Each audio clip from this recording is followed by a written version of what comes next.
नमस्कार। श्री गोविंद काका की प्रेरणा से हम लगातार अद्वितीय आत्मकथाओं और जीवन कथाओं को सुनकर अपने जीवन को और समृद्ध बना रहे हैं। एक उत्सव सा हर सोमवार हमारे मन में छा जाता है।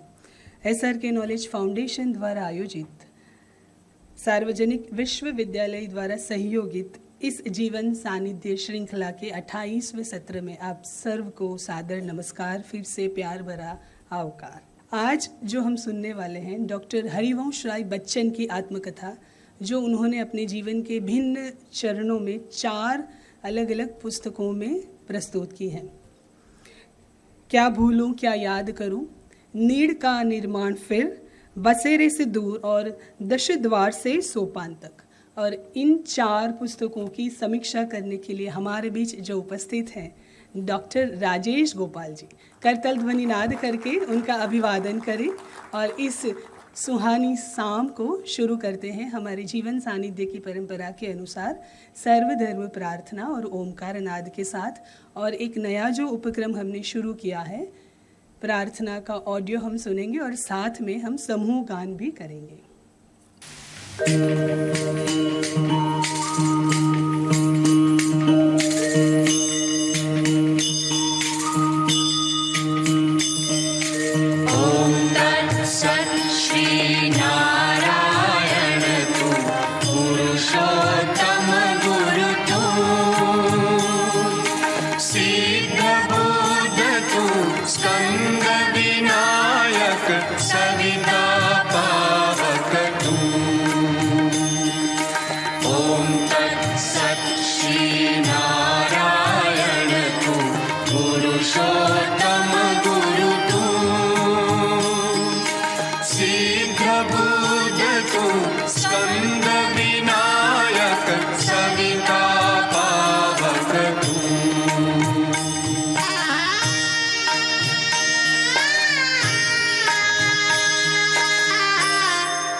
ओमकारनाद और सर्वधर्म प्रार्थना से शांत हुए हमारे मन को जीवन सानिध्य में और अच्छी तरह से प्रवेश कराएं। और जैसे कि हर बार करते हैं, पुस्तक पूजन से हमारे इस सत्र की शुरुआत करते हैं। पुस्तक पूजन में हर बार हम श्रीमद् भगवद गीता का पुस्तक को उसको पूजन में लाते हैं। आज उसमें 4 पुस्तकें हमने और ऐड की हैं हमारे सम्माननीय वक्ता डॉक्टर राजेश गोपाल जी के अनुरोध से। ये 4 पुस्तक जो हैं डॉक्टर हरिवंश राय बच्चन की आत्मकथा के। तो इन पुस्तकों के पूजन के लिए मैं इनवाइट करना चाहूँगी आज के हमारे वक्ता डॉक्टर राजेश गोपाल जी को, साथ में SRK नॉलेज फाउंडेशन के प्रेसिडेंट कमलेश भाई याग्निक को, साथ में सार्वजनिक एजुकेशन सोसाइटी के हमारे द्वितीय प्रेसिडेंट दीनू भाई को, उनके साथ हमारे सार्वजनिक एजुकेशन सोसाइटी के भूतपूर्व चेयरमैन CS जरीवाला को, और हम सब जो हर बार करते हैं करतल ध्वनिनाद से इस पुस्तक पूजन को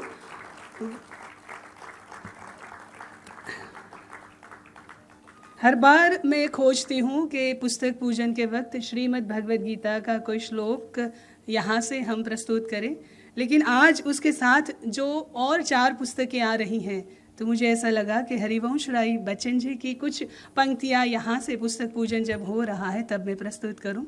कविता की पंक्तियाँ व्हाट्सएप यूनिवर्सिटी द्वारा भी हम तक भेजी जाती हैं। किसी को पता चलता है कि हरिवंश राय जी की लिखी हुई है, किसी को पता नहीं चलता है, लेकिन फिर भी पंक्तियों का जो मतलब है, जो मर्म है, हमारे मन को छू जाता है। जीवन में एक सितारा था, माना वह बेहद प्यारा था, वह डूब गया तो डूब गया, अंबर के आनंद को देखो, कितने इसके तारे टूटे, कितने इसके प्यारे छूटे, जो छूट गए फिर कहाँ वो मिले, पर बोलो वो टूटे हुए तारों पर कब अंबर शोक मनाता है, जो बीत गई सो बात गई, हर एक दिन नया दिन, हर एक सुबह नया सवेरा सूरज की किरणें हमारे लिए लाती है। तो इस पुस्तक पूजन के साथ हमारी जो परंपरा है, हमारे आज के आदरणीय वक्ता डॉक्टर राजेश गोपाल जी का हम सुनहरे शब्दों में तो स्वागत करती हूँ, लेकिन हरियाले पौधे से भी हम उनका स्वागत करें। डॉक्टर राजेश गोपाल जी बच्चन परिवार को अत्यंत निकट से जानने वाले अहमदाबाद के जाने माने कुशल चिकित्सक हैं। ये उनकी थोड़ी सी बातें ऑडियो मैसेज में हमने सुनी है। डॉक्टर राजेश गोपाल की जो रुचियां हैं चिकित्सा और सार्वजनिक स्वास्थ्य तक सीमित नहीं है, लेकिन सांस्कृतिक इतिहास की गहरी समझ और इलाहाबाद से उनके जुड़ाव ने उन्हें हरिवंश राय बच्चन जैसे साहित्यिक महानायकों से घनिष्ठ रूप से जोड़ दिया है। आज हम सुनेंगे, जैसे कि मैंने बताया था, उनकी आवाज़ मखमली, प्रयागराज से आने के बाद उसमें थोड़ा सा आज खराव है, गले में खराश है, लेकिन फिर भी उनकी जो बातें हैं बेहद प्यारी है। तो मैं ज़्यादा समय न लेते हुए डॉक्टर राजेश गोपाल जी को आमंत्रित करना चाहूँगी कि डॉक्टर हरिवंश राय बच्चन जी की आत्मकथा हमारे समक्ष प्रस्तुत करें। डॉक्टर राजेश गोपाल जी। नमस्कार। जीवन सानिध्य की इस 1 वर्षीय सरस्वती यात्रा के सभी सहयात्रियों को मेरा बहुत बहुत अभिवादन और श्रृंखला के इस कड़ी में आप सभी का हार्दिक स्वागत। आज हम लोग एक महाकवि की आत्मकथा के बारे में कुछ चर्चा करेंगे। मैं यहाँ पे एक स्पष्ट करना चाहूँगा कि कई बार विशेष करके नई पीढ़ी में डॉक्टर हरिवंश राय बच्चन जी का परिचय अमिताभ बच्चन के पिताजी की तरह से होता है। अवश्य अभिनय के सम्राट अमिताभ बच्चन हम सबके प्रिय हैं, महानायक हैं, लेकिन मैं व्यक्तिगत रूप से ये मानता हूँ कि वे इस महामानव डॉक्टर हरिवंश राय बच्चन के ज्येष्ठ पुत्र हैं। हरिवंश राय बच्चन जी के बारे में मैं थोड़ा बता के आत्मकथा के बारे में थोड़ा सा बोलना प्रारंभ करूंगा।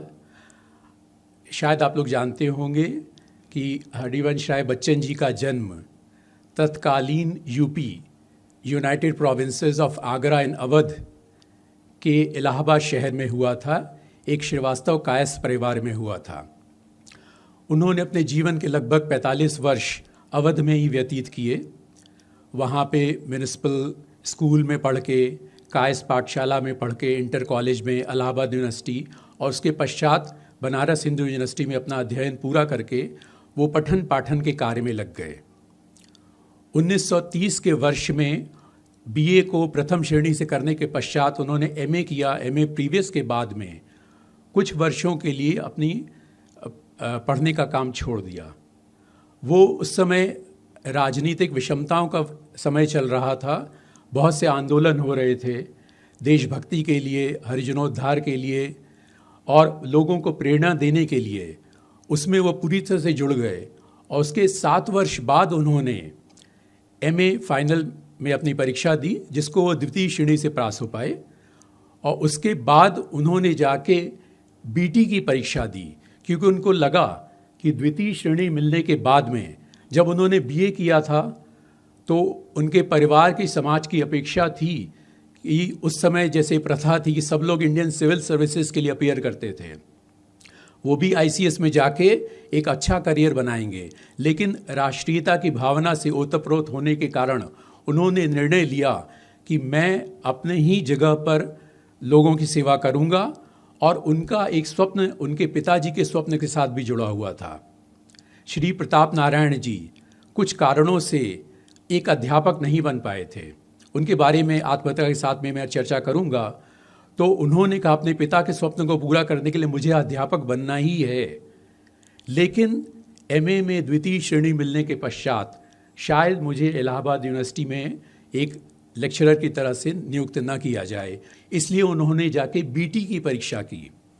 उस समय इलाहाबाद और वाराणसी दो ही जगह पूरे संयुक्त प्रांत में बीटी की परीक्षा होती, जिसके बाद कोई भी व्यक्ति स्कूल में जाके अध्यापन का कार्य कर सकता था। वहाँ पे जाके उन्होंने अपना अध्ययन किया, पूरा किया, और उसके बाद जब वो वापस आए तो उन्होंने अपने परिवार को सपोर्ट करने के लिए, वो अत्यंत ही निम्न मध्यम वर्ग के थे और बहुत सी आर्थिक तकलीफ़ें हुई, जिनके बाद उनको तरह तरह के ऐसे काम करने पड़े जिसके लिए अपने परिवार को सपोर्ट कर सकें। उन्होंने ट्यूशन की, स्कूलों में पढ़ाया, 25 रुपये महीने की प्रतिमाह की आमदनी के साथ में एक स्कूल में पढ़ाना शुरू किया, और उसी विश्वविद्यालय में 10 वर्ष बाद 1941 में वो एक परमानेंट लेक्चर की तरह से स्थापित हुए। पूरा जीवन उनका एक संघर्ष का जीवन है, बहुत ही प्रेरणादायक है, और मैं आप सबसे यहाँ पे एक विशेष अनुरोध करने के लिए आया हूँ कि आप लोग इस आत्मकथा को अपने आप पढ़िए, क्योंकि कई बार होता है, मैं स्पष्ट बात करना चाहूँगा, किसी भी कविता के बारे में होता है कि उसको पढ़ना लगता है ये तो बड़ा मुश्किल है, कविता को समझना, उसके भाव को समझना मुश्किल है। गद्य के साथ थोड़ा ऐसा नहीं होता है। और आत्मकथा के बारे में हम लोगों का ऐसा विचार होता है ये तो किसी व्यक्ति का अपना ही व्यक्तिगत चीज़ होगी, उसको समाज से क्या लेना, साहित्य से क्या लेना। लेकिन मेरा अनुरोध है आप लोग इस आत्मकथा को, थोड़ी लंबी कथा है क्योंकि ये 22 वर्षों में लिखी गई है और 8 दशकों से ज़्यादा का समय पूरा करती है। इस 22 वर्षों में, जो कि 1969 से लेकर 83 तक का समय है, उसमें उन्होंने अपनी आत्मकथा लिखी है। जाहिर सी बात है, जब हम अपने पुराने जीवन के बारे में लिखना चाहते हैं तो हमारी स्मृतियाँ थोड़ी सिलेक्टिव हो जाती हैं। लेकिन मैं यहाँ पे बताना चाहूँगा, बच्चन जी ने आत्मकथा के शुरू में ही लिखा है, मैं कलम पर हाथ रखकर कहता हूँ कि जो कुछ कहूँगा सत्य कहूँगा, और अगर सत्य के अतिरिक्त कुछ और कहूँगा तो रित कहूँगा। रित अर्थात अनुभूत सत्य, एब्सोल्यूट ट्रूथ। और मैं इस बात को उसको पूरा सपोर्ट करता हूँ कि उन्होंने एक एक शब्द जो लिखा है बिल्कुल सत्य लिखा है, कोई भी चीज़ को छिपाने का प्रयास नहीं किया है। अपनी कमज़ोरियों की चर्चा की है, अपनी व्यथाओं की चर्चा की है, अपनी कुंठाओं की चर्चा की है, अपनी आकांक्षाओं की चर्चा की है, और इस सब चीज़ को बहुत ही अच्छी तरह विस्तृत रूप से वर्णित किया है। तो उस आत्मकथा के खंड जो कि आपके सामने हैं, इनका पीरियड है जैसे कि क्या भूलूं क्या याद करूं। इसमें उन्होंने अपने पूर्वजों की वंशावली का वर्णन किया है, अपने वंश के बारे में बताया है कि श्रीवास्तव कायस्थ लोग क्या बने थे, क्यों बने थे, किस तरह से वंश उनका निकला और किस तरह से विस्थापित होके वो प्रतापगढ़ होते हुए इलाहाबाद आए। और ये पहला खंड जो है उनकी पत्नी श्यामा जी की बड़ी दुखद मृत्यु के साथ में समाप्त होता है। जो दूसरा अंश है नीड़ का निर्माण, फिर वो किस तरह से अपने जीवन को फिर से संजोते हैं और किस तरह से जो उनके एक बहुत ही एक आध्यात्मिक गुरु जैसे रहे हैं राधा बाबा, गीता वाटिका के राधा बाबा, जो कहते हैं कि हर मनुष्य का पुनर्जन्म इस जीवन में भी हो सकता है। पुनर्जन्म के लिए मृत्यु की आवश्यकता नहीं होती है। अगर आप अपने विचार, व्यवहार, संस्कार इस जन्म में बदल दीजिए तो आप पुनर्जीवित हो सकते हैं। और मेरा मानना है कि बच्चन जी का पुनर्जन्म हुआ और साथ ही साथ उनको एक तेजी बच्चन जैसी एक कर्मठ पत्नी भी मिली। उसके बारे में क्या है मैं ज़रूर आत्मकथा के खंड 2 की चर्चा के बारे में बताऊंगा, जो कि हमेशा she always stood like a rock behind him. And I personally feel that the entire credit goes to Mrs. Teji Bachchan for what all he did in the future years. जो उनके चाहे अजिताभ और अमिताभ के छोटे बच्चों के समय में जो बड़ी बड़ी परेशानियां हुई थी, उन सबको जिस तरह का सपोर्ट तेजी बच्चन ने दिया है वो अद्वितीय है। इसी तरह उनकी पहली पत्नी श्यामा जी जो कि रुग्ण होते हुए भी किस तरह से अपनी पति की सेवा करती हैं, उनके तपेदिक ट्यूबरकुलोसिस हो जाने के बाद में भी उनके साथ में जुड़ी रहती हैं, और उसके बाद में अपनी बीमारी के साथ में उनका देहावसान होता है बेस्ट पॉसिबल ट्रीटमेंट के बाद में भी। इन सब का वर्णन, और मैं ये यहाँ पे इसलिए कहना चाहता हूँ कि ये ऑटोबायोग्राफी को कई बार लोगों ने पढ़ा होगा। व्यक्तिगत रूप से मैं बताता हूँ, मैं जब भी इस आत्मकथा को पढ़ता हूँ मुझे ऐसा लगता है कि एक सरित प्रवाह हो रहा है, उसमें मैं एक नाव में बैठा हुआ हूँ और बच्चन जी मेरे सामने बैठे हुए मुझसे बात कर रहे हैं।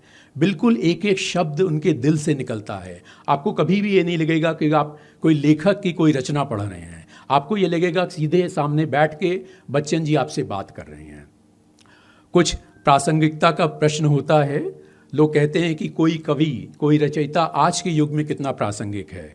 मैं उसमें अपना व्यक्तिगत मंतव्य नहीं देना चाहूँगा, लेकिन मैं ये बताना चाहूँगा कि 2019 के वर्ष में जो पोलैंड की यूनेस्को सिटी ऑफ लिटरेचर है, वहाँ पे एक सम्मेलन हुआ 2019 में शुरू हुआ, जहाँ पे बच्चन जी की मूर्ति को वहाँ पे स्थापित किया गया और उनके लिए लोगों की ज़रूरतमंद हैं, जो गरीब लोग हैं, उनके लिए फ़ंड कलेक्शन किया गया। और 30 जनवरी 2020 को सबसे बड़े स्क्वायर ओल्ड सिटी में, व्रॉकलो नाम की सिटी है, it is declared as UNESCO city of literature, वहाँ के सबसे बड़े स्क्वायर को डिक्लेयर किया गया डॉक्टर हरिवंश राय बच्चन स्क्वायर।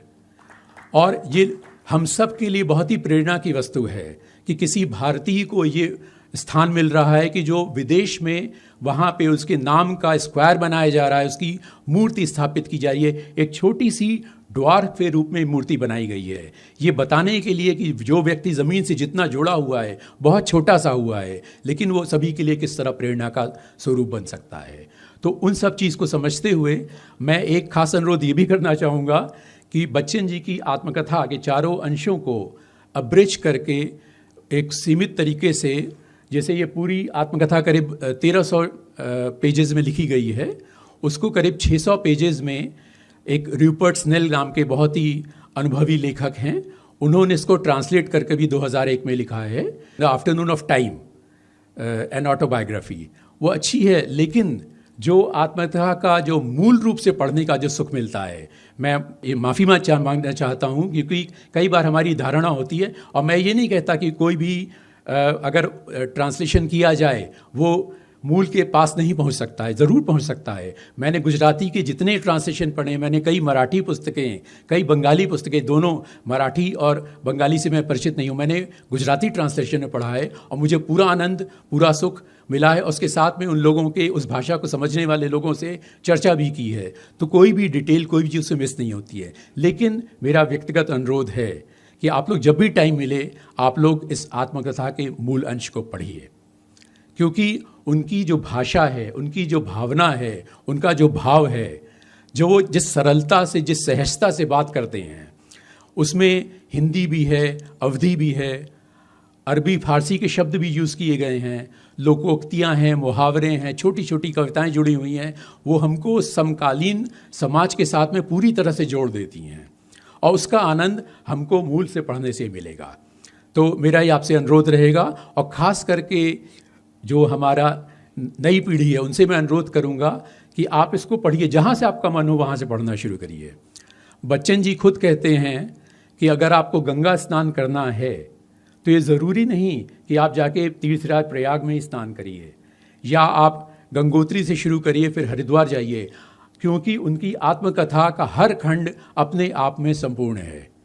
आप किसी भी खंड को उठा के पढ़िए, आपको उतना ही आनंद मिलेगा, उतना ही सुख मिलेगा, उतना ही भावनात्मक संबंध आपका लेखक के साथ में, इस कवि के साथ में हो जाएगा, जितना कि आपको एक कंटिन्यूटी में पढ़ने के लिए। तो मैं आप लोगों से विशेष अनुरोध करूंगा, और मैं थोड़ा सा उनके एक एक खंड के बारे में थोड़ा सा करने का प्रयास करता हूँ। मेरा अनुरोध है कि समयाभाव के कारण ये स्पष्ट है कि मैं उनकी इस अद्वितीय अद्भुत रचना को पूरा न्याय नहीं दे सकता हूँ। मेरा आपसे अनुरोध रहेगा, आप लोग इसको ज़रूर पढ़िए, लेकिन इनके खंड की जो जो चीज़ कुछ विलक्षण है उसके बारे में मैं थोड़ा थोड़ा बात करने की कोशिश ज़रूर करूँगा।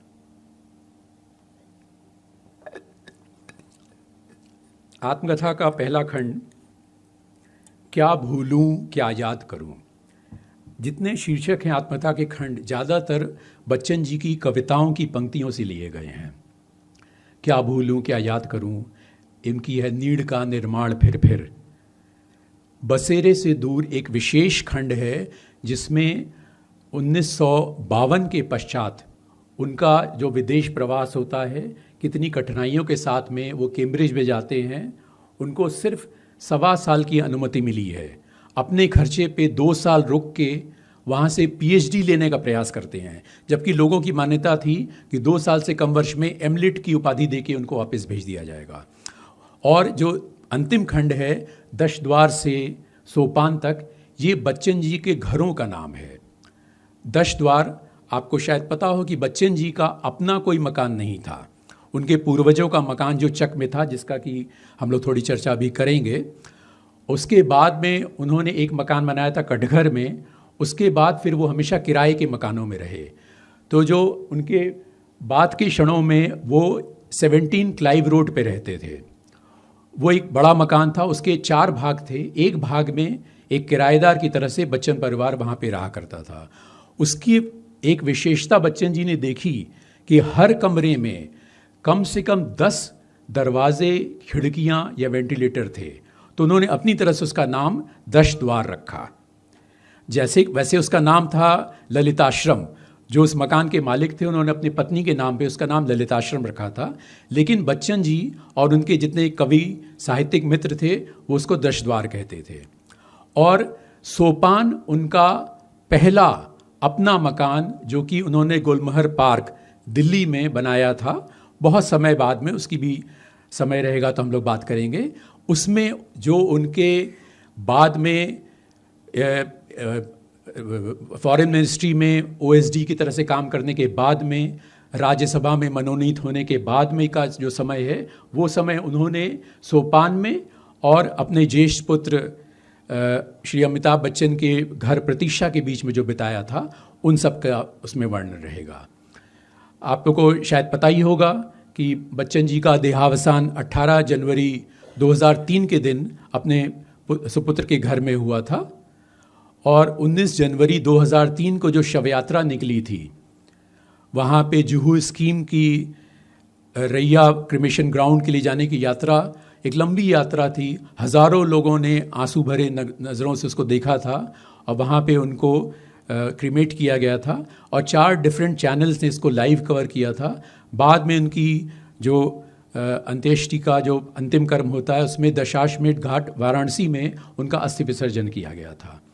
और ये सब चीज़ लोगों के साथ में जुड़ी है, लोगों की स्मृति में है। इन सब को साथ में लेके कई बार लगता है कि वो सिर्फ एक बच्चन परिवार का पार्ट नहीं है। जो भी व्यक्ति संवेदना वाला है, जो समाज के साथ में कुछ करने के लिए, किसी को प्रेरणा देने के लिए अपने राज्य या राष्ट्र के साथ में करता है, शायद वो इस बड़े भारतीय परिवार के अभिन्न अंग रहे हैं। तो हम सबको उनके जीवन की जो विशिष्ट चीज़ है, मैं यहाँ पे फिर क्लियर करना चाहूँगा कि बच्चन जी को तरह तरह के पुरस्कार मिले हैं। उनको पद्म भूषण दिया गया, भारतीय साहित्य सम्मेलन पुरस्कार दिया गया, हिंदुस्तान का एफ्रो एशियन कंट्री का लोटस पुरस्कार मिला, साहित्य सम्मान मिला। लेकिन जो हिंदी साहित्य का सर्वोच्च सम्मान है, सरस्वती सम्मान, वो इनकी इन चारों आत्मकथा के चारों खंडों को दिया गया। ये किसी भी साहित्य के लिए और आत्मकथा की जो जॉनर है, उसके लिए बहुत बड़ी बात है। इस आत्मकथा की विशिष्टता को रिकग्नाइज करते हुए सरस्वती सम्मान दिया गया। इस सरस्वती पुत्र बच्चन जी की माता जी का नाम सुरसती था, जो कि सरस्वती का ही अपभ्रंश है। तो हम लोग ये चाहेंगे कि ये आत्मकथा ज़्यादा से ज़्यादा लोग पढ़ें। ज़रूरी नहीं है कि मैं एक व्यक्तिगत बात आपसे शेयर करना चाहूँगा। आत्मकथा के 3 खंडों को मैंने पार्शली थोड़ा बहुत पढ़ा था विद्यार्थी की तरह से। मेरी धर्मपत्नी श्रीमती गायत्री गिरी जी ने मुझे मेरे 50वें जन्म दिवस पे ये बच्चन जी की आत्मकथा के 4 खंड मुझे दिए, लेकिन मुझे समय नहीं मिल पाया कि मैं उसको पढ़ नहीं पाया। पूरी तरह से। लेकिन उसके बाद में मैंने उसको गूढ़ उसका अध्ययन किया और उसमें हर बार मैं जितना पढ़ता हूँ मुझे हर बार उतना ही आनंद मिलता है, हर बार मुझे बच्चन जी से बात करने का सौभाग्य मिलता है। मैं चाहूँगा कि आप लोग भी इस आनंद को ज़रूर उठाएं और उसका जो वर्णन है वो वर्णन मेरे लिए वर्णन नहीं करने योग्य है, वो सिर्फ अनुभव करने की चीज़ है, क्योंकि वो एक कवि की कविता जैसी है, पूरी भावना है, एक भावनात्मक तरीके से आप उनसे कनेक्ट हो जाते हैं। जो पहला उनका खंड है वो अवध प्रांत से शुरू होती है कहानी, जहाँ पर श्रावस्ती नाम की एक जगह है जो कि वर्तमान में बस्ती जिला बोला जाता है, उसको उस समय में श्रावस्ती बोला जाता है। और ये माना जाता है कि जो श्रीवास्तव कायस्थ लोग थे वो उसी श्रावस्ती के नाम से वहाँ से होते हैं। तो बच्चन जी बताते हैं कि उनके वंशज श्रावस्ती के श्रीवास्तव कायस्थ हुआ करते थे और ये कायस्थों बारे में उन्होंने बहुत ही विशद वर्णन किया है। वो बताते हैं कि जैसे कि ये माना जाता है कि ब्रह्मा जी के मुख से ब्राह्मणों की उत्पत्ति हुई, उनकी बाहु से भुजाओं से क्षत्रिय की उत्पत्ति हुई, उदर से वैश्यों की उत्पत्ति हुई और पग से शूद्रों की उत्पत्ति हुई। लेकिन ऐसा प्रतीत होता है कि एक वर्ग जो इन सब वर्गों का लेखा जोखा रखता था, जो यमराज जी के मंत्री और सलाहकार और लेखा जोखा रखने वाले जो कायस्थों के आदि पुरुष माने जाते हैं, चित्रगुप्त महाराज, उनका काम होता था कि वो किसी के साथ में कोई तरह का ज़्यादा अनुभूति ना रखें, कि पूरी तरह से निरपेक्ष होकर काम करें, इसलिए उनको किसी वर्ग में नहीं बांटा गया। वो ब्रह्मा जी की काया में स्थित थे और पूरी काया में स्थित होने के कारण ही वो कायस्थ थे। और इसी को वो बताते हैं कि ब्रह्मा जी की जो पुत्री थी उनका श्री चित्रगुप्त महाराज के साथ में विवाह हुआ था, जिनके 12 पुत्र थे, जो कायस्थों की 12 अलग अलग प्रजातियों की। ये सब तो खैर किंवदंतियाँ हैं, लेकिन बच्चन जी ये मानते हैं कि किसी भी शासन को चलाने के लिए एक तो सुरक्षा की आवश्यकता होती है और एक वहाँ के विधि विधान का लेखा जोखा रखने के लिए। तो शायद इस वर्ग ने शुरुआत से ही लेखा जोखा रखने का काम किया था और इसीलिए वो प्रशासन में और इस तरह की प्रवृत्तियों में शुरू से जुड़े रहे। तो बच्चन जी जब बताते हैं, उनका जो आत्मकथा का पहला खंड शुरू होता है वो श्रावस्ती से शुरू होता है, वहाँ के अमोढ़ा विलेज से शुरू होता है, जहाँ के सूबेदार एक श्रीवास्तव कायस्थ राय जगजीत सिंह जी हुआ करते थे। वहाँ से बच्चन जी के पूर्वज किन्हीं कारणों से लगभग 200-300 साल पहले, कारण का पता नहीं है, हो सकता है कुछ प्राकृतिक कारण हो, कोई वहाँ पे सूखा पड़ा हो, इसका उनको कोई इसका विवरण नहीं मिल पाया। वहाँ से निकल कर वो लोग प्रतापगढ़ आए। प्रतापगढ़ पहुँचने के बाद में कुछ साल वहाँ पे स्थापित हुए और वहाँ पे उन्हीं के वंश में जो बच्चन जी के वंश के सबसे पहले व्यक्ति जिनको पहचाना जा सकता है वो थे श्री मनसा। मनसा और उनकी पत्नी बिल्कुल ही निर्धन थे, निसंतान थे और किसी तरह का उनके पास में सपोर्ट नहीं था। तो वहाँ पे कुछ लोगों ने उनको बताया कि आप इलाहाबाद के पास में जाइए, वहाँ पे रामानंद जी की गद्दी है, वहाँ के स्वामी जी से मिलिए, वो आपके लिए कुछ करेंगे। तो ये निर्धन दंपति जिनके पास में कुछ था ही नहीं तो लेके साथ में क्या आ जाते, वो दोनों जने उठ के गए, वहाँ पे आचार्य जी से मिले, वहाँ पे 2 दिन रहे, उन्होंने उनकी दीक्षा दी और जाते समय उन्होंने उनको 3 वरदान दिए कि तुम लोग दोनों यहाँ से उठो और लगातार चलते जाओ, चलते जाओ, चलते जाओ, और जब तक तुम्हारे पैर तुम्हारा साथ देते रहें चलते रहो, और जब बिल्कुल थक जाओ, बिल्कुल नहीं जाओ, वहीं पे गिर जाओ और वहाँ पे तुमको जो जगह मिले वहाँ पे तुम जाके बस जाओ, वहाँ पे तुम्हारा वंश स्थापित होगा, तुम्हारे 3 पुत्र होंगे। और उन्होंने उनको 3 बर्तन दिए और साथ में 3 रुपए दिए और ये कहा कि मैं जानता हूँ कि तुम कायस्थ हो, तुम भिक्षा लोगे नहीं, दान तुमको ग्रहण नहीं होगा, मैं तुमको ये एक ऋण की तरह से दे रहा हूँ, ये उधार है, इसको तुम्हारी संतानें मेरी संतानों को वापस कर सकती हैं, नहीं तो किसी भी गरीब व्यक्ति को, किसी ज़रूरत वाले पुरुष स्त्री को आप इसको दे दीजिए तो ये ऋण मेरे पास में वापस आ जाएगा। दोनों दंपति वहाँ से उठे और लगातार चलते चलते चलते चलते पूर्व दिशा में प्रयागराज नगर की तरफ से चलते रहे। जब बिल्कुल ही उनसे चला नहीं गया तो बच्चन जी की भाषा में भद से एक जगह पे जाके गिर गए। कुछ देर बाद उन्होंने होश संभाला तो बगल में एक टूटा फूटा मंदिर था, जो अब इलाहाबाद का प्रसिद्ध चकेश्वरी मंदिर है। तो चक एरिया में वो गिर गए और वहाँ पे उन्होंने जो देवी जी को नैवेद्य चढ़ाया गया था, प्रसाद चढ़ाया गया था, उसको ग्रहण किया, पानी पिया और सुबह उठ के उसी स्थल पे एक छोटी सी झोपड़ी बना ली। तो वहीं के एक ज़मींदार सेठ थे, उन्होंने उनको मनसा को अपने यहाँ पे लेखा जोखा रखने का काम दे दिया और उस ज़मीन को 1 रुपये के किराए पर इनको दे दिया। और ये आश्चर्य कहिए कि उनके 3 संतानें हुईं और जैसा कि कहा गया था, स्वामी जी ने कहा था तुम्हारी संतानें वहाँ पे 7 पीढ़ियों तक रहेंगी। बच्चन जी लिखते हैं, मैं अंधविश्वास को बढ़ावा नहीं देता हूँ, लेकिन कुछ ऐसी चीज़ें हैं जिनको समझा नहीं जा सकता, उन चीज़ों का वो वर्णन ज़रूर करते हैं। उसमें ये भी चीज़ है कि 3 जनरेशन हुई, 3 जनरेशन तक वो साथ में रहीं, संयुक्त रूप में रहीं, और चौथी जनरेशन में वो विभक्त हो गई और 3 घर बन गए, बड़ा घर, मझला घर और छोटा घर। और जो 3 बर्तन दिए गए थे, एक गिलास, थाली और एक बटलोई। बटलोई भोजन पकाने के लिए इस्तेमाल करने वाला एक बर्तन होता है। वो तीनों लोगों ने अपने अपने में बांट ली और इसमें जो मझला जो घर था वो बच्चन जी के परिवार के ग्रेट ग्रैंडफादर उसके मेंबर थे। बच्चन जी के ग्रेट ग्रैंडफादर, जिनको वहाँ पे पर बाबा बोला जाता है, परदादा बोला जाता है, ये मिट्ठू लाल जी थे। वो 6 फुटे जवान, और जो कायस्थों के बारे में कहा जाता था कि उनके लिए कलम और तलवार दोनों बराबर इम्पॉर्टेंट होती थी।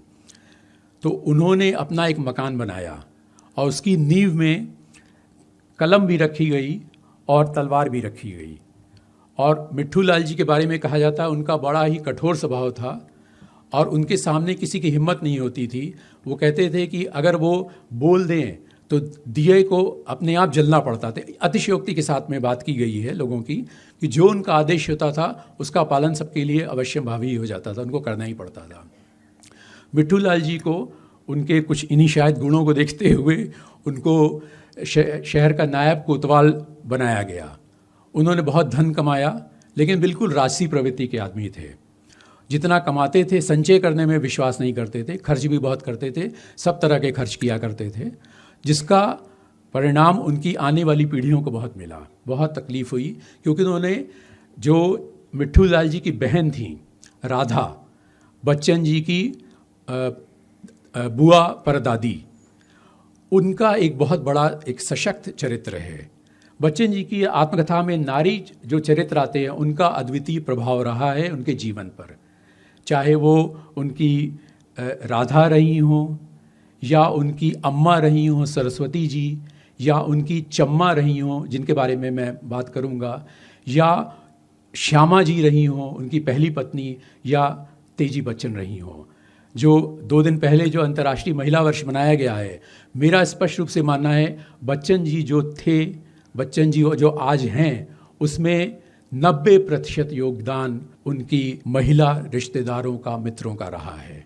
उसको डिनाई करना बिल्कुल ही गलत होगा। मिट्ठू लाल जी ने मकान बनाया जो राधा जी के हिसाब से एक किले जैसा मकान था, उसको एक किले की तरह से बनाया गया, उसमें रहने लगे कुछ, लेकिन अधेड़ावस्था में ही मिट्ठू लाल जी की मृत्यु हो गई। और मृत्यु से पहले उनका आग्रह था कि मैं गोदान नहीं करूंगा, जो कि उस समय की प्रथा थी कि सभी लोग मृत्यु से पहले मुंह में तुलसी और गंगा जल डाला जाता था और गोदान करते थे। उन्होंने कहा मैं अश्वदान करूंगा। पंडित वगैरह भी सब विचलित हो गए, लेकिन उनके आगे कोई बोल नहीं सकता था, तो उनके लिए एक अश्व लाया गया, उन्होंने अश्वदान दिया और इस दुनिया से चले गए। और ऐसा एक अजीब संजोग देखिए, जो उनका प्रिय घोड़ा था और उन्होंने एक बाज पाल रखा था, 2 दिन बाद उनके बाज और घोड़े की भी मृत्यु हो गई। ये सब चीज़ का वर्णन जो बच्चन जी करते हैं, क्योंकि ये सब चीज़ उन्होंने राधा से सुनी थी। जो राधा, जिनको वो कहती थी एक जीवित इतिहास थी, एक लिविंग हिस्ट्री, क्योंकि उनकी जितनी सुधियाँ हैं, जितनी यादें हैं, उनकी सिर्फ अपनी यादें नहीं हैं, राधा की यादें हैं, उनके बाकी लोगों की यादें हैं, उनके संबंधियों की, उनके मित्रों की, उन सब चीज़ को कलेक्टिव तरीके से लेते हुए उसको लेके उसका वर्णन करते हैं और वो चीज़ को अपनी आत्मकथा को आगे ले जाते हैं। मिट्ठू लाल जी के सुपुत्र अर्थात बच्चन जी के दादा, ग्रैंडफादर, बाबा भोलानाथ जी स्वभाव से मिट्ठू लाल जी बिल्कुल विपरीत थे। पठन पाठन में बहुत रुचि, अरबी फारसी के विद्वान, तरह तरह की किताबों को लिखना पढ़ना, उनको भी कुश्ती का शौक़ था, तलवार चलाना, ये सब कुछ आता था, लेकिन रुचि उनकी सिर्फ पठन पाठन में रहती थी। बहुत वर्षों तक जब उनका कोई आय का स्रोत नहीं रहा, जो उनके पिताजी मिट्ठू लाल जी की जो संपत्ति थी वो धीरे धीरे करके बेची जाने लगी, जो घर के गहने थे वो बिकने लगे, तो उसके बाद में राधा ने सजेस्ट किया कि हम लोगों को कुछ करना पड़ेगा, वरना ये परिवार आगे चलाया कैसे जाएगा। तब ये कुछ लोगों ने प्रयास किया और भोलानाथ जी को ललितपुर में जेल के दारोगा की नौकरी मिली, सुपरिटेंडेंट की नौकरी मिली, क्योंकि ब्रिटिश पीरियड में आपके पारिवारिक संबंधों को कई बार होता था कि जैसे कुछ डिप्टी कलेक्टर्स बनाना हो, अगर देखते थे आप ज़मींदार फैमिली के हैं, आप रॉयल फैमिली से हैं, तो आपको उठा के ऐसे ही बना देते थे, क्योंकि एक कंट्रोल एडमिनिस्ट्रेशन के लिए, लॉ एंड ऑर्डर के लिए ज़्यादा अच्छा होता था कि पारिवारिक संबंधों को यूटिलाइज करके, शायद यही भावना रही हो, क्योंकि लोगों ने कहा कि अगर भोलानाथ जी की तरफ से कोई पहले अप्रोच करता तो इनको ये नौकरी तो बहुत वर्षों पहले ही मिल सकती थी। उन्होंने ललितपुर में जाके वहाँ पे जेल के सुपरिटेंडेंट की नौकरी ज्वाइन की। जब ललितपुर वो पहुँचे तब आपको ये पता होगा कि मैं थोड़ा सा इन 3 महिला पात्र हैं उनके बारे में थोड़ा सा विस्तार से बता दूं। राधा जी जो थी वो उनका विवाह हुआ, वो विधवा हो गई और उनके ससुराल पक्ष से इतने अत्याचार, इतने उत्पीड़न और एक विधवा की तरह से जीवन जीने के लिए बाध्य किया गया, वो उसको स्वीकार नहीं कर पाई। वो अपने भाई के पास में वापस आ गई और उनकी एक पुत्री का भी जन्म हो चुका था जो महारानी थी। दुर्भाग्य कहिए कि महारानी के साथ में भी ऐसा ही हुआ। महारानी का भी विवाह हुआ, उनकी पुत्री का जन्म हुआ और उसके बाद वो भी विधवा हो गई, वो भी वापस आ गई अपने मायके में और वहाँ पे रहने लगी। महारानी की पुत्री थी बुद्धि। तो जब भोलानाथ जी थे तो उनके साथ में राधा थी, महारानी थी, बुद्धि थी। लेकिन ललितपुर जाते समय वो चाहते थे कि सबको लेके जाएं, लेकिन उनकी पत्नी बच्चन जी की जो दादी थी उनका आग्रह था कि नई जगह है, इन तीनों को इलाहाबाद के शहर में ही रहने दो।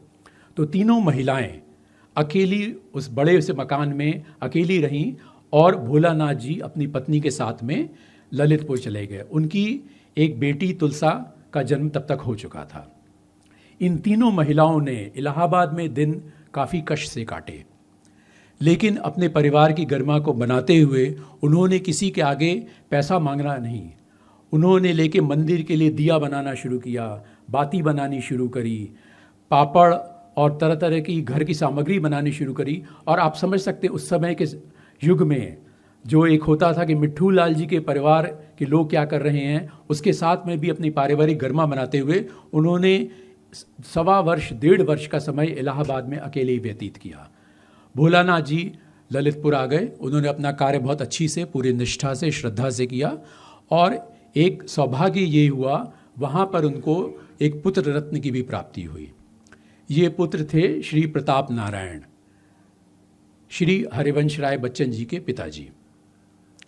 प्रताप नारायण जी का जन्म हुआ, किसी तरह से खबर पहुँचते पहुँचते इलाहाबाद भी पहुँची। वहाँ पे जब परदादी राधा को पता चला कि ऐसे पुत्र का जन्म हुआ है, उन्होंने कहा मैं तो यहाँ से जाऊँगी मिलने के लिए ललितपुर। और ललितपुर इलाहाबाद से लगभग 24 से 30 दिन की यात्रा हुआ करती थी। उसमें शिकरम बोला जाता है, एक ऊँट गाड़ी होती है, कहीं बैलगाड़ी से जाना होता था, कहीं ऊँट गाड़ी से, कई जगह पैदल चल के, नाव क्रॉस करके। 24 से 30 दिन on an average people used to take to reach that particular place. उन्होंने कहा मैं जाऊँगी। और उनकी राधा की स्मरण शक्ति बहुत तीव्र थी। उनको जिस तरह से विवरण दिया गया था कि ऐसा रास्ता होगा, ऐसा जाना होगा, तो वो अपने साथ में अपनी एक साथ में काम करने वाली महंगनियाँ उनको लेके और जो उनके पास में सोना वगैरह था उन्होंने कपड़ों के नीचे बांध लिया और 2 गरीब ब्राह्मणी के वेश में दोनों पैदल निकल पड़ी। वहाँ पे लोगों की मदद करती रहीं, लोगों की मदद लेती रहीं और अपनी स्मरण शक्ति के हिसाब से उनको जो रास्ता याद था, आप इमेजिन कर सकते कहाँ इलाहाबाद, कहाँ ललितपुर, बिल्कुल मध्य प्रदेश के पास की जगह। वहाँ की पूरी यात्रा उन्होंने की, लेकिन दुर्भाग्य से बीच में वो लोग एक डाकू के जाल में फंस गई।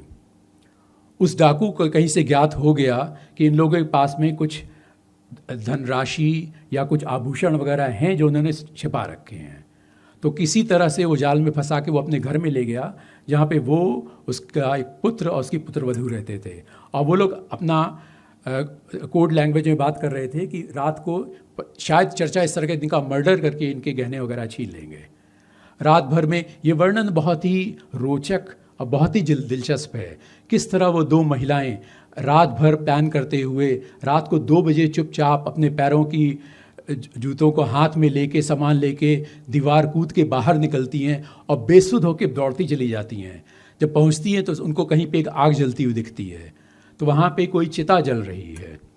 वहाँ पे जो सगे संबंधी आए हैं इस मुर्दे के साथ में, वो घबरा जाते हैं कि 2 औरतें रात को कहाँ से आ गई।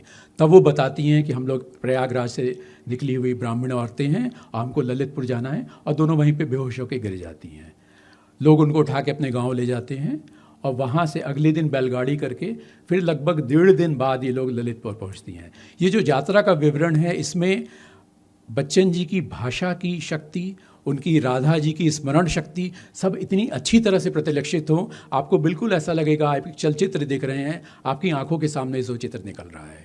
ललितपुर पहुंचती हैं, तब उनको लगता है कि भोलानाथ जी तो बड़े अधिकारी हो गए हैं, जेल के सुपरिटेंडेंट हैं।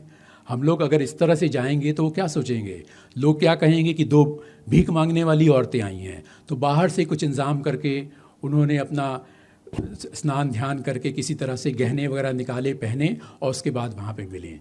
और वहाँ पे जाके तो माहौल एकदम बदल गया, क्योंकि एक विवरण बच्चन जी स्पष्ट तरीके से कहते हैं कि उनकी दादी वो नहीं चाहती थी कि राधा, महारानी और बुद्धि ललितपुर आएँ। लेकिन जब उनके आने के बाद में उनको जो खुशी मिली, जब उन लोग ने बच्चे को, उनकी तुलसा को, उनके प्रताप नारायण को जिस तरह से प्यार किया, जिस तरह से उनकी देखभाल की और उनके घर काम में भी जिस तरह से मदद बटाई, उनको पता चला कि एक परिवार की शक्ति क्या होती है और किसी को अपने आप से ज़रूरी तरीके से अलग कर देना कितना गलत होता है। तीनों महिलाएं वहाँ पे करीब 6 महीना 7 महीना रहीं। वहाँ पे होली, दिवाली सब उन्होंने मनाई। और बच्चन जी बताते हैं कि वहाँ पे राधा ने एक विचित्र संस्कार देखा कि जब होली हो रही थी तो वहाँ पे जो तथाकथित निम्न वर्ग की महिलाएं होती हैं, वो उच्च वर्ग की महिलाओं को लेके बांस लेके टोलियों में जाती थी और कहती बाबूजी खाओ मार, और डंडे से मारती क्या थी, डंडे से इसको स्पर्श किया करती थी। और जो संपन्न लोग होते थे, तथाकथित उच्च वर्ग के लोग, वो उनको कुछ दक्षिणा दिया करते थे। बच्चन जी महसूस करते हैं कि जिस समाज में इतना उत्पीड़न है, जितना दबा के रखा गया है नारी को, और ख़ास करके निम्न वर्ग की नारी को, उसकी कुंठाओं उनकी लिए कितना बड़ा ये सेफ्टी वैल्व रहा होगा। कम से कम एक दिन के लिए वो अपने आप को महसूस कर सकती थी हम किसी के बराबर हैं और उसके बराबर से ऊपर होकर हमको अधिकार है उसको मारने का। शायद वो क्षणिक भावना भी उन सब में इतना आत्म सम्मान और एक सशक्ति प्रदान करती होंगी। इसका बहुत ही अच्छी तरह से विवरण किया है, जिसको लेके मेरे ख्याल से कितने ही लेख, कितनी ही कविताएं लिखी जा सकती हैं। तो ललितपुर में रहने के बाद में राधा ने कहा कि अब जो हमारा ये वंशज पुत्र पैदा हुआ है प्रताप नारायण, इसके जन्म दिवस की पहली वर्षगांठ प्रयागराज में होनी चाहिए। तो उनका आग्रह था, सब लोग प्रयागराज जाते हैं, वहाँ पे उनकी वर्षगांठ होती है। उसके बाद ललितपुर और प्रयागराज में आने जाने का ही पूरे परिवार का संबंध बन जाता है। रेगुलरली आते थे, 2 बार 3 बार। शायद उनके तीसरे आगमन के समय में प्रयागराज कुंभ का वर्ष था, वहाँ पे कुंभ का मेला हुआ और प्रताप नारायण जी उस मेले में खो गए। उनकी कम उम्र थी और उस समय एक ऐसी मान्यता थी कि जो कुछ साधु लोग छोटे बच्चों को ले जाते हैं और चेला मोड़ लेते हैं। तो प्लान किया गया अगले दिन सब लोग साधु के वेश में जाएंगे और एक एक अखाड़े में घुस घुस के देखेंगे कहीं प्रताप नारायण जी यहाँ पे किसी के ज़बरदस्ती चेला तो नहीं बना दिए गए हैं। लेकिन ये सिर्फ उनकी सोच थी। प्रताप नारायण जी सुरक्षित एक पुलिस चौकी में बैठे हुए थे, लेकिन वो दुर्भाग्यवश अपना जो पता था, अपना जो एड्रेस था, वो ये नहीं बता पा रहे थे प्रयागराज। वो बताते थे हम तो ललितपुर से आए हैं। पुलिस वालों को भी लगता है इतनी दूर इतने छोटे बच्चों को भेजने के लिए पहले हम किसी ललितपुर के वासी से संबंध करें। और समय कम्युनिकेशन की प्रॉब्लम थी, उतना तात्कालिक फ़ोन या किसी तरह से कांटेक्ट नहीं हो सकता था। शायद इसीलिए इतना लंबा जो अंतराल रहा, जो तकलीफ़ का उनके माता पिता और उनके पूर्वजों और विशेष करके इस छोटे बालक प्रताप नारायण बच्चन जी के पिता का। और बच्चन जी इतने विलक्षण तरीके से करते, जैसा कि मैंने बताया, जिस तरह से मैं बात कर रहा हूँ, बच्चन जी कभी एक बात को लेके ये नहीं कि आज की बात है सिर्फ आज की बात करेंगे, आज की बात है उसमें भविष्य, क्योंकि सब बाद में लिखा गया है कि रेट्रोस्पेक्टिव तरीके से।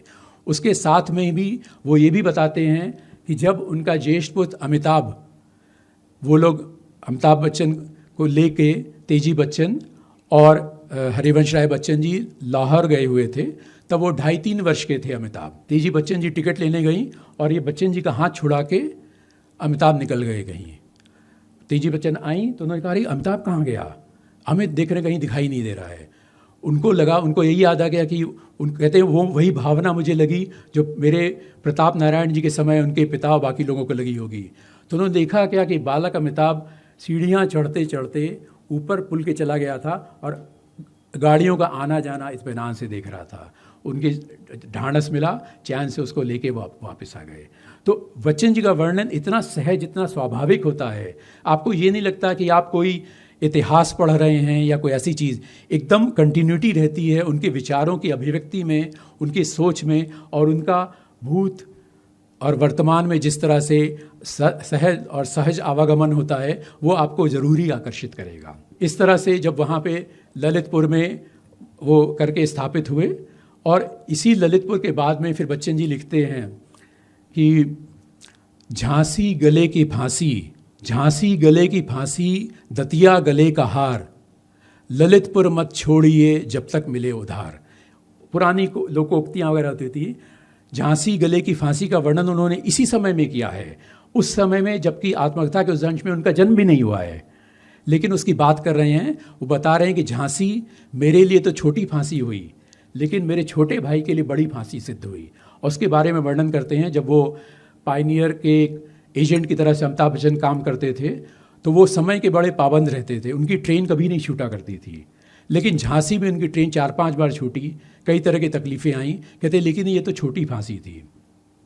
उनके छोटे भाई श्री शालीग्राम श्रीवास्तव, उन्होंने बच्चन जी से बहुत पहले ही नौकरी शुरू कर दी थी, इलाहाबाद बैंक में मैनेजर हो गए थे, और कई वर्षों तक बच्चन जी के पिताजी की पेंशन और शालीग्राम जी के वेतन से घर चलता था। तो जब वो झांसी ट्रांसफ़र होकर वापस आए तो वहीं पे उनकी पत्नी का देहावसान हुआ, उनकी पुत्री का देहावसान हुआ, और वहीं पे रहते हुए वो लखनऊ गए, और शालीग्राम जी का निधन उसी समय हुआ जब वो झांसी में पोस्टेड थे। तो बच्चन जी इस तरह से वर्णन करते हैं, झांसी गले की फांसी।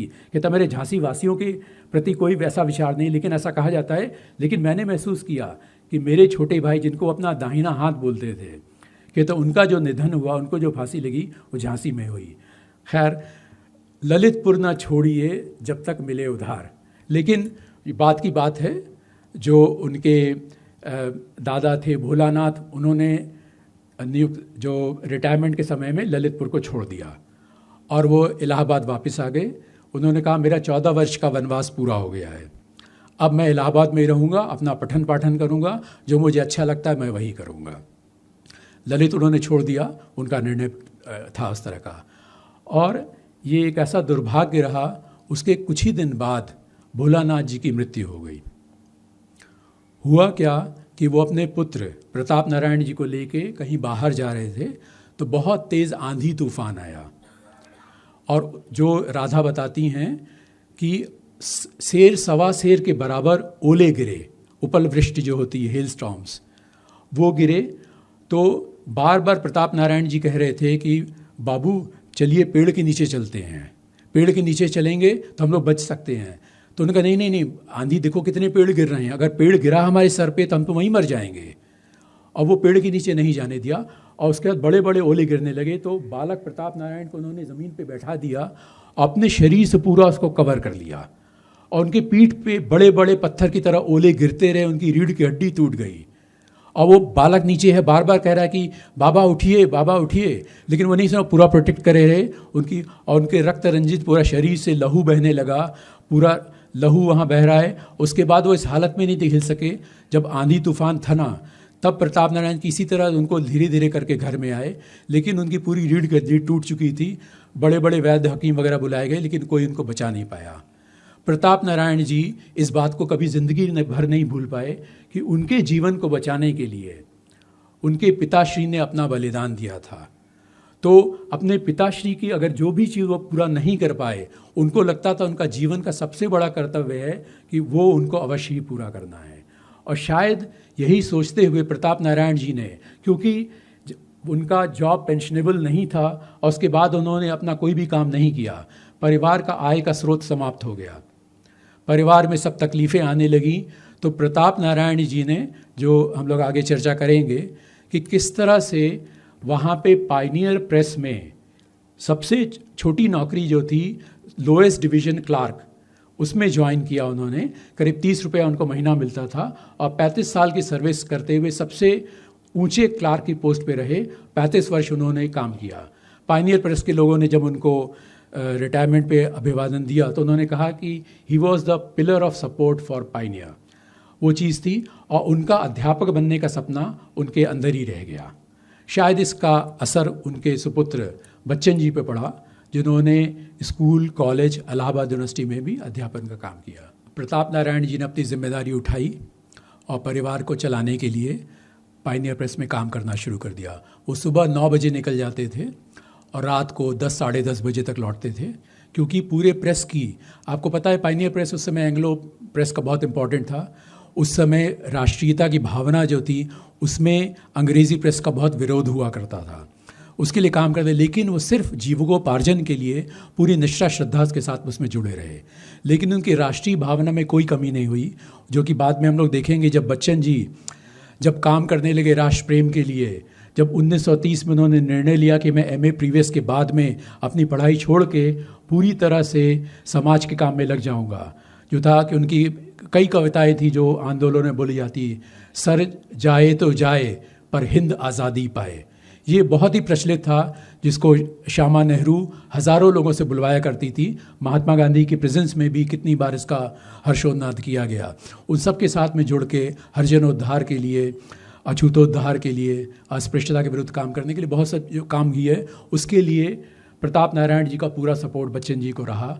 उनके आगामी जीवन में भी विभिन्न विचार होते हुए भी प्रताप नारायण जी ने जो हरिवंश राय बच्चन जी को जो सपोर्ट दिया है, उसके बारे में तो कुछ भी कहना बहुत मुश्किल है।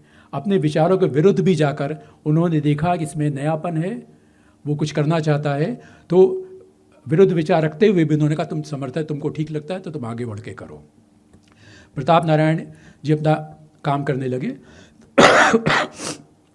और उस समय की एक प्रथा थी, एक अनिवार्य विवाह की। कोई भी बालक है तो उसका विवाह होना ही चाहिए। तो सामाजिक प्रेशर था कि प्रताप नारायण जी का विवाह शीघ्र से शीघ्र कर दिया जाए। वो पूरी तरह से शिक्षित भी नहीं थे, वो कुछ कमा भी नहीं रहे थे, वो परिवार को सपोर्ट करने की स्थिति में भी नहीं थे, लेकिन उनका विवाह वहीं इलाहाबाद के ही कटरा में सरस्वती ईश्वरी प्रसाद जी की पुत्री सरस्वती जी के साथ में कर दिया गया।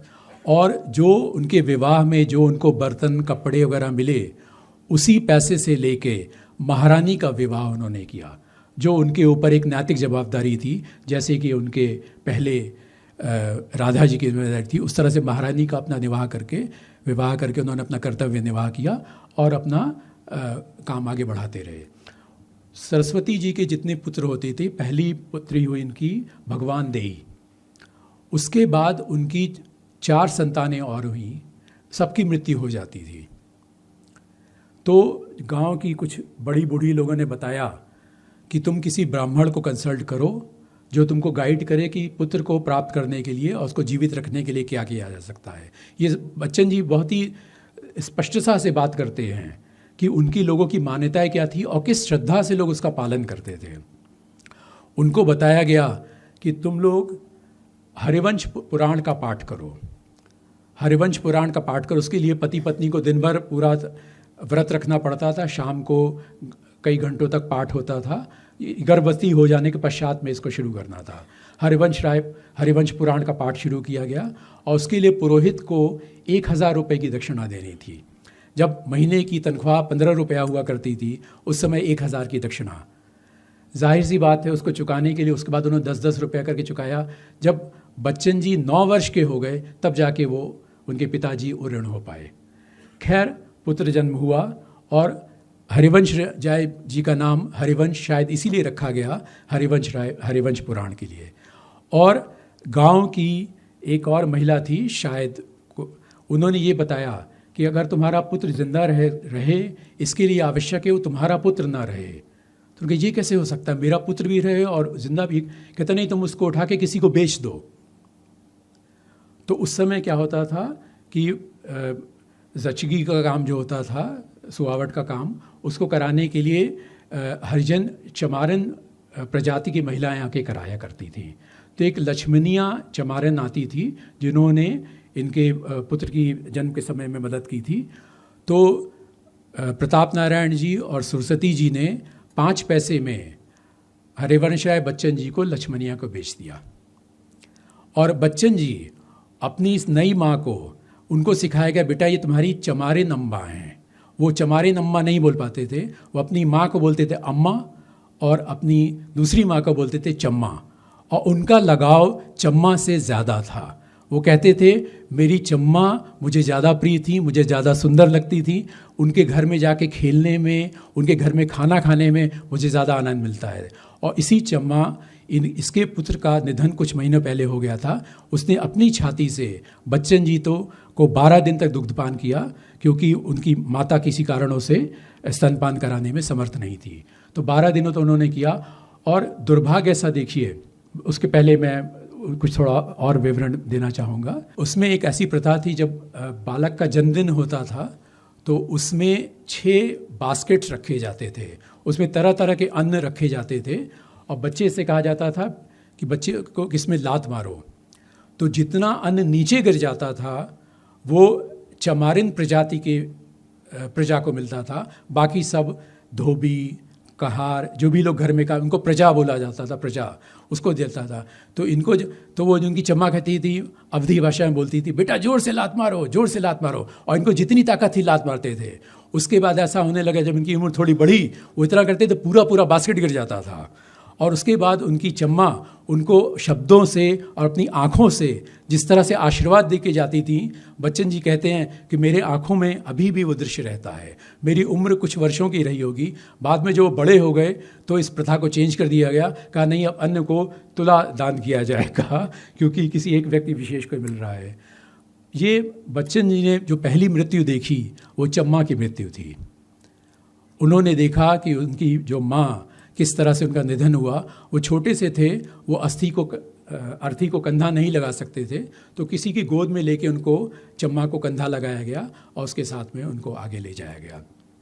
बच्चन जी कहते हैं कि जो हरिजनों के साथ में मैं काम करता था, जैसे कई बार होता था कि हरिजनों के साथ में बैठ के खाना खाना हो, उनके लिए काम करना, तो मुझे लगता था कि मैं अपने चम्मा के साथ में बैठ के मैं बहुत ही गर्व का अनुभव करता था।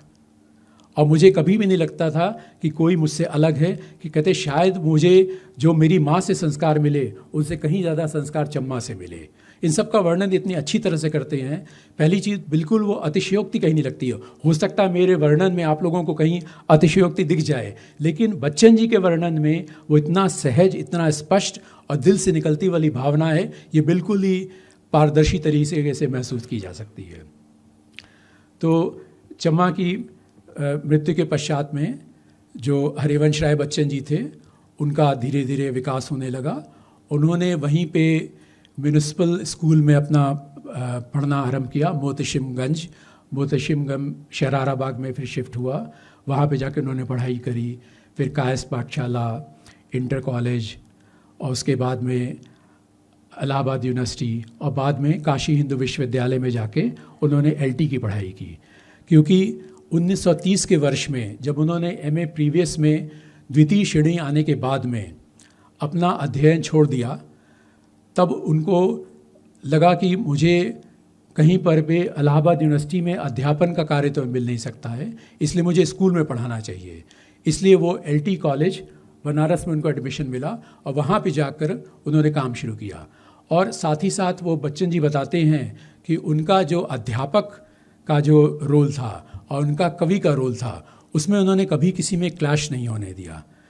अध्यापन जब उन्होंने किया पूरी निष्ठा से किया, उसके बारे में समय रहेगा तो मैं थोड़ा बात ज़रूर करूँगा। लेकिन जब भी उनको समय मिलता था, उनकी कविताओं लिखने की प्रक्रिया चलती रहती थी। उन्होंने कितनी कविताएं अपना LT करते समय लिखी, जब भी उनको एकांत मिलता था, क्योंकि उनकी भावना, कुछ लोगों का होता है कि जब हम ज़्यादा स्ट्रेस में होते हैं, टेंशन में होते हैं, तो हमारी क्रिएटिविटी बढ़ जाती है। बच्चन जी मानते हैं क्रिएटिविटी उस समय ज़रूर बढ़ती है, लेकिन जब हम शांत रहते हैं, अपनी पुरानी बातों को सोचते हैं, जो हमारी सुधियाँ हैं, जो हमारी स्मृतियाँ हैं, जो हमारे साथ जुड़ती हैं हमारे वर्तमान के साथ में, तो शायद कविता हमारे यहाँ अपने आप जन्म लेती है। कविता को लिखने के लिए कभी प्रयास नहीं कर पाता है, उन सब का प्रादुर्भाव अपने आप होता है, और वो कभी अध्ययन के समय भी हो सकता है, परीक्षा के समय भी हो सकता है, किसी कठिन परिस्थिति में भी हो सकता है। ये करने के बाद में वो आए और उन्होंने इलाहाबाद में एक स्कूल में पढ़ाना शुरू किया। उस समय की जो वहाँ पे भ्रष्टाचार की स्थिति थी, उन सब का भी वर्णन करते हैं। किस तरह से आपको लिखाया जाता था 35 रुपया, तनख्वाह दी जाती थी 20 रुपया, 15 रुपया काट लिया जाता था। इसका विरोध करने पे जाति के हिसाब से स्कूल बने थे। अगर ये ब्राह्मण स्कूल है तो इसमें सिर्फ ब्राह्मण को एडमिशन मिलेगा, अगर ये राजपूत है तो सिर्फ राजपूत शिक्षक होगा, और राजपूत अगर वो तृतीय श्रेणी में भी आया है तो भी इसको लिया जाएगा। इस तरह की विषमताओं को देख उनको बहुत तकलीफ होती थी। जब वो सरकारी इंटरमीडिएट कॉलेज उन्होंने ज्वाइन किया, और कायस्थ पाठशाला जो कि एक विशिष्ट वर्ग से बनाई हुई भी, उसमें सभी वर्गों का समावेश रहता था, उसमें उन्होंने जब प्रवेश लिया तो उनको पता चला कि ठीक है, समाज के सभी अंगों को साथ में लेके साथ में पढ़ने का, उसका काम करने का जो आनंद है बहुत ही विशद होता है।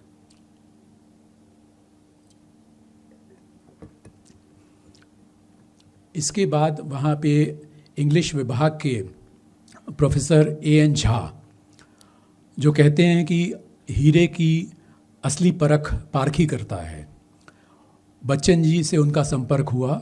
उन्होंने कहा कि हरिवंश तुम आओ और इलाहाबाद यूनिवर्सिटी में पढ़ाओ। तो उन्होंने कहा कि मैं वहाँ कैसे पढ़ा सकता, मेरे तो द्वितीय श्रेणी का। तो नहीं, तुम आओ, यहाँ पे कई टीचर्स छुट्टी पे जाते हैं, तो लोकम में उनकी एब्सेंस में हमको टीचर की ज़रूरत होती है, तुम आओ पढ़ाओ।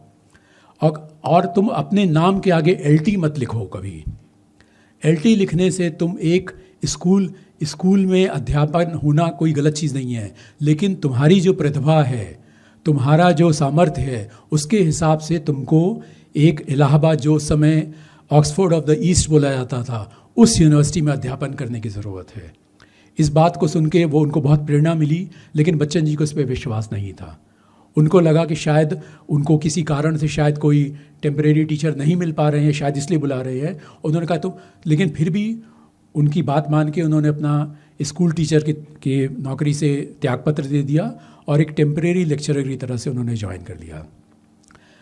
AN झा जी ने उनसे कहा, और वो अंग्रेज़ी में, क्योंकि बच्चन जी का अध्ययन BA और MA इंग्लिश वगैरह में किया गया था, तो उसके बाद में इन्होंने अपना टेम्परेरी लेक्चरर की तरह से इलाहाबाद में अंग्रेज़ी पढ़ाना शुरू कर दिया। और अंग्रेज़ी जो विभाग था वो बहुत अच्छी तरह से संपन्न था। और उसके बाद में उनको जो AN झा साहब थे, उन्होंने कहा कि आप लेके विलियम बटलर ईट्स, बहुत ही विश्वविख्यात ब्रिटिश ऑथर हैं, ओरिजिनली आयरलैंड के, जिन्होंने रविन्द्रनाथ टैगोर की गीतांजलि की भूमिका लिखी थी और उनकी उसमें कुछ संशोधन भी किया था। बाद में ईट्स को भी नोबेल प्राइज़ मिला गया, लेकिन हमारे गुरुदेव को नोबेल लॉरेट बनने के बाद में उस ईट्स के बारे में तुम एक निबंध लिख के दो। उन्होंने लिखा। बच्चन जी का इंटरेस्ट भी था, क्योंकि उनकी जो काव्य शैली थी वो ईट्स की काव्य शैली से बहुत मिलती जुलती थी। उनको उसमें लिखा, और जब कुछ वर्ष के बाद में जब टेम्परेरी लेक्चरर की पोस्ट ख़त्म हो गई तो उनको एक रिसर्च का काम दिया। वो रिसर्च का काम करने लगे और ये सौभाग्य रहा कि 1931 में एक स्कूल टीचर की तरह से ज्वाइन करने वाला हरिवंश राय बच्चन 1941 में इलाहाबाद यूनिवर्सिटी का एक परमानेंट लेक्चरर बना इंग्लिश विभाग का। और इंग्लिश विभाग में एक से एक मूर्धन्य लोग हुआ करते थे। हमारे फिराक गोरखपुरी साहब जो उर्दू के बहुत बड़े महाशय, गुले नगमा जिन्होंने लिखी है, ज्ञानपीठ अवार्ड जिनको मिला है, वो भी इंग्लिश के अध्यापक वहाँ पे थे। तो कई बार होता है लोगों के मन में एक जलन होती थी, ये पहले उर्दू के शायर को ले लिया गया, अब हिंदी के कवि को घुसेड़ा जा रहा है विभाग में। ये एक दिमाग में धारणा है, अगर कोई व्यक्ति किसी एक भाषा विशेष में अच्छा प्रभुत्व रखता है तो दूसरे चीज़ में वो कमज़ोर हो जाएगा। लेकिन ये भावना हमेशा सही नहीं होती है। उर्दू में पूरा वर्चस्व रखते हुए फिराक गोरखपुरी साहब जिस तरह से अंग्रेज़ी में बात करते थे, उसका अभी समय नहीं है, मैं उसके बारे में चर्चा नहीं करूँगा। तो ये उर्दू के शायर और हिंदी कवि दोनों ने मिलके वहाँ पे जो अपना जो अंग्रेज़ी के विकास के लिए और लोगों को गाइड करने के लिए जो काम किया, उसमें दूसरे लोग भी कर सकते थे, लेकिन इन्होंने किसी तरह की कोई कमी नहीं रखी। वहाँ पे वो काम करते रहे। फिर 1952 में ब्रिटिश काउंसिल से, क्योंकि भारतवर्ष की आज़ादी मिले कुछ ही वर्ष हुए थे, तो ब्रिटिश गवर्नमेंट को लगता था हमारे सांस्कृतिक संबंध भारतवर्ष के साथ में बने रहें। तो वहाँ से एक पत्र आया ब्रिटिश काउंसिल का कि अगर कोई अंग्रेज़ी का अध्यापक हमारी किसी ब्रिटिश यूनिवर्सिटी में एडमिशन ले ले तो उसको हम लोग आने जाने का खर्च देंगे, जो कि समय की बहुत बड़ी चीज़ हुआ करती थी। तो बच्चन जी को लगा, उस समय उनकी उम्र 45 वर्ष हो चुकी थी, उनके दोनों सुपुत्र बॉयज़ हाई स्कूल में अच्छे से पढ़ रहे थे, उनकी अच्छी पगार थी, उनको उनकी पुस्तकों से रॉयल्टी अच्छी मिलती थी, कोई प्रेशर नहीं था। लेकिन उनको लगा कि एक मौका है विलियम बटलर ईट्स के ऊपर में अध्ययन करने का, तो क्यों मैं प्रयास ना करूं। उन्होंने सोचा कि इंग्लैंड में अगर अप्लाई करना ही है तो जो वहाँ की सर्वश्रेष्ठ यूनिवर्सिटीज़ है, कैम्ब्रिज एंड ऑक्सफोर्ड, वहाँ पे क्यों ना अप्लाई किया जाए। उन्होंने दोनों जगह अप्लाई किया और उसके साथ में उन्होंने अपना वर्णन भी दिया और अपनी मधुशाला, जो कि उनकी कालजयी रचना है, व्यक्तिगत रूप से सबसे ज़्यादा पॉपुलर उनका रचना जो है मधुशाला है, उसकी भी अंग्रेज़ी अनुवाद की प्रति भी उसके साथ में थी। तो दोनों जी गई और सौभाग्य ऐसा देखिए दोनों ही यूनिवर्सिटी से उनको एडमिशन मिल गया। बचपन जी के लिए बहुत ही हर्ष की बात थी। लेकिन विडंबना देखिए, जब लेटर वो गए ब्रिटिश काउंसिल में करने के लिए, कहते ये ऐसा नहीं है कि आपको एडमिशन मिल जाए तो आपको यात्रा के लिए हम खर्च देंगे ही, ये अनिवार्य नहीं है, ये आपको नहीं दिया जाएगा, ये किसी दूसरे व्यक्ति को दिया जा रहा है। तो किस तरह से वो प्रयास करके, उनकी पत्नी किस तरह से उनको अरेंज करती हैं, वो वहाँ पे कैम्ब्रिज में जाते हैं और वहाँ पे था कि 9 महीना कैम्ब्रिज में रहेंगे और 6 महीना ऑक्सफोर्ड में रहेंगे। उसके बाद में थोड़ा पढ़ के वो भारतवर्ष में वापस आके उस अध्ययन के आधार पे वो अपना पीएचडी भारतवर्ष में कंप्लीट करेंगे। तो बच्चन जी कहते हैं कुछ नक्षत्र पुरुष होते हैं, जैसे अवधि में बोला जाता है नखरतिया, कि जो किसी के आने से किसी पे ऐसा प्रभाव रहता है सब अनिष्ट हो जाता है। कहते हैं लेकिन मेरा मानना है नक्षत्र पुत्र होते जिनके आने के साथ में आपका जीवन ही बदल जाता है।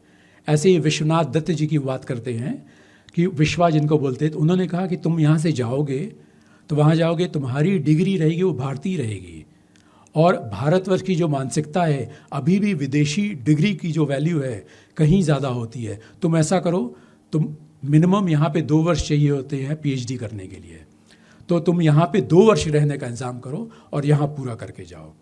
और वो 15 महीने की तैयारी करके आए थे, पूरा घर के एक एक चीज़ तैयारी करके, किस विषमताओं के साथ में तेजी बच्चन किन किन कष्टों से गुजरती हैं उनके बारे में और पूरा उसका वर्णन है, सबकी बात ऐसे होती है। मैं यहाँ पे एक बात और करना चाहूँगा कि जब 1941 का वर्ष था, वो वर्ष बच्चन जी के लिए बहुत विशेष रहा। विशेष इस अर्थ में कि उनको लेक्चरर की तरह से नियुक्ति तो हुई, लेकिन उनके लिए दुख का भी बहुत बड़ा वर्ष था वो। जब उनकी पहली पत्नी श्यामा, मुझे दुख है कि मैं ज़्यादा विस्तार से बात नहीं कर पा रहा हूँ, क्योंकि एक एक शब्द, एक एक वृत्तांत, एक एक वर्णन ऐसा है जिसके बारे में मैं बात करना चाहूँगा, लेकिन समयाभाव के कारण मैं उसके बारे में चर्चा नहीं कर पा रहा हूँ। तो वहाँ उनका जब श्यामा जी की मृत्यु हो गई, बहुत विचलित हो गए, उससे बाहर निकल के आए। उनके जीवन के साथी चंपा और करकल, ये सब उनकी आत्मकथा के बहुत महत्वपूर्ण चरित्र हैं। उन सब से कितना वो विचलित हुए, किस तरह से बाहर निकले, और उसके बाद में उनका एक परिचय हुआ एक एंग्लो इंडियन युवती आयरिस ताजिबुद्दीन के साथ में उनका प्रेम हुआ, और लगभग 2 वर्ष तक उनका तथाकथित प्रेम प्रसंग चला। लेकिन उन्होंने अपने पिताजी से बात की, जो मैं वर्णन कर रहा था, प्रताप नारायण जी, जो रूढ़िचुस्त, वो किसी घर में जल ग्रहण नहीं करते थे जहाँ पे तुलसीदास की रामचरितमानस ना हो। पूजा पाठ करना, बच्चन जी भी, वो भी पूरे धार्मिक तरीके से पूरे थे, लेकिन उनको धर्म बंधन की तरह से कभी नहीं दिखा। उनको कभी ये नहीं दिखा कि किसी कोई विभिन्न धर्मावलंबी है तो उसके साथ में मैं वैवाहिक संबंध नहीं कर सकता हूँ।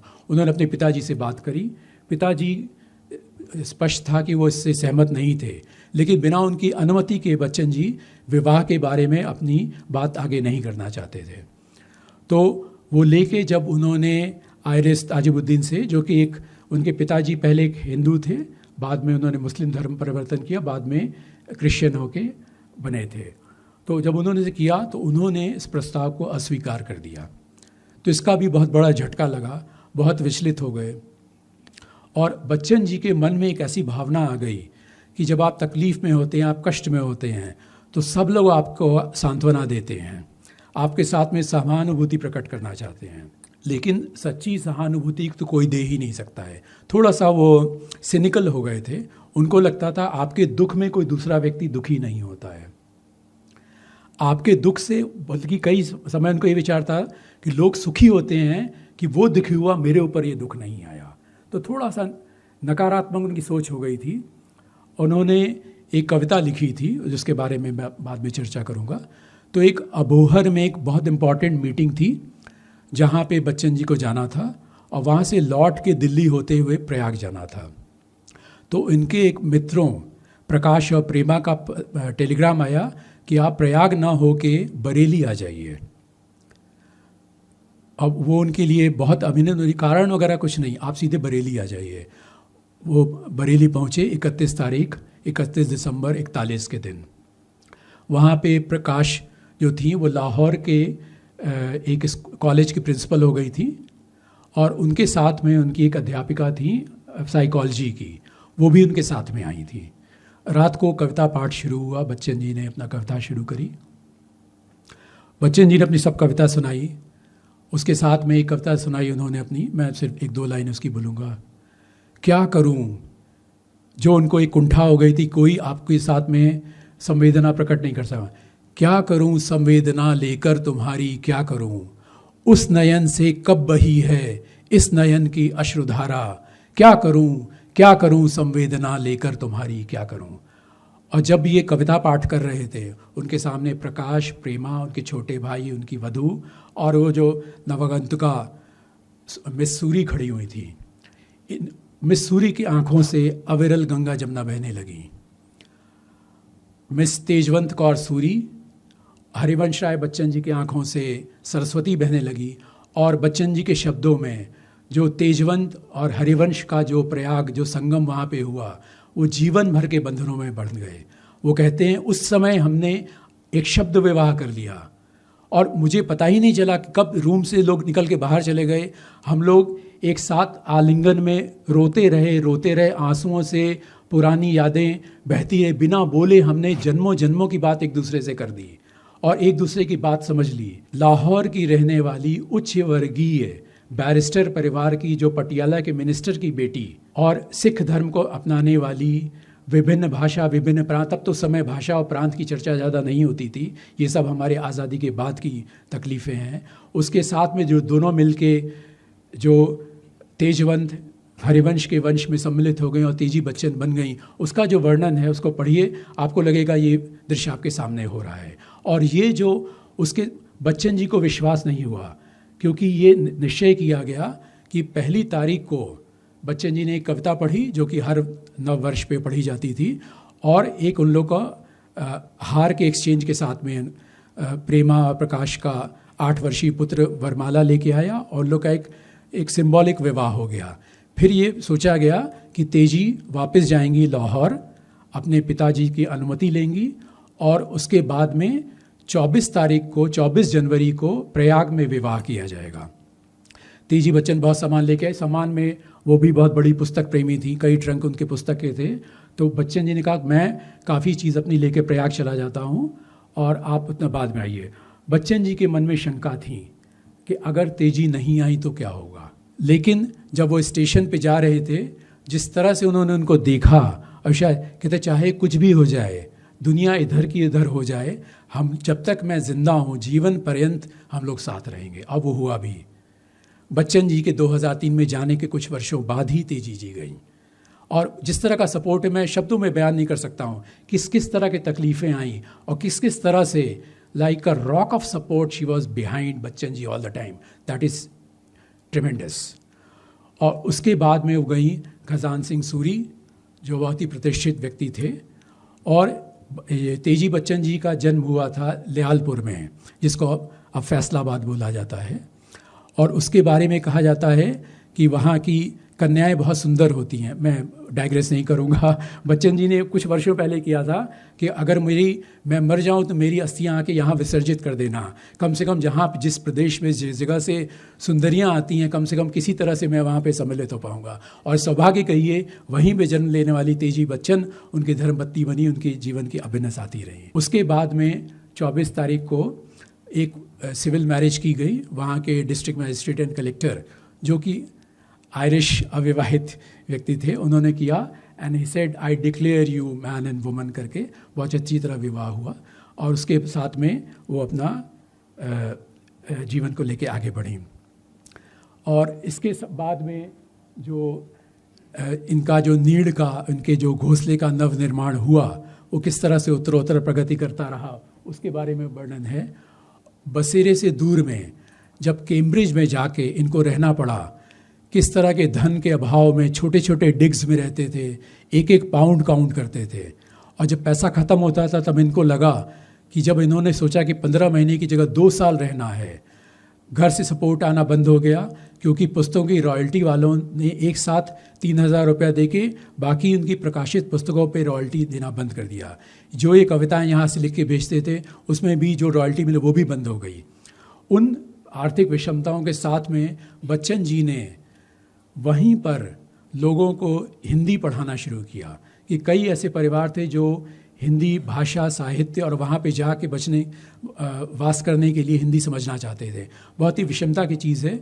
और वहाँ पे सबसे विलक्षण व्यक्तित्व है वो बच्चन जी के पीएचडी गाइड मिस्टर हेन का। वो बिल्कुल ही उनको अपने पुत्रवत मानते थे।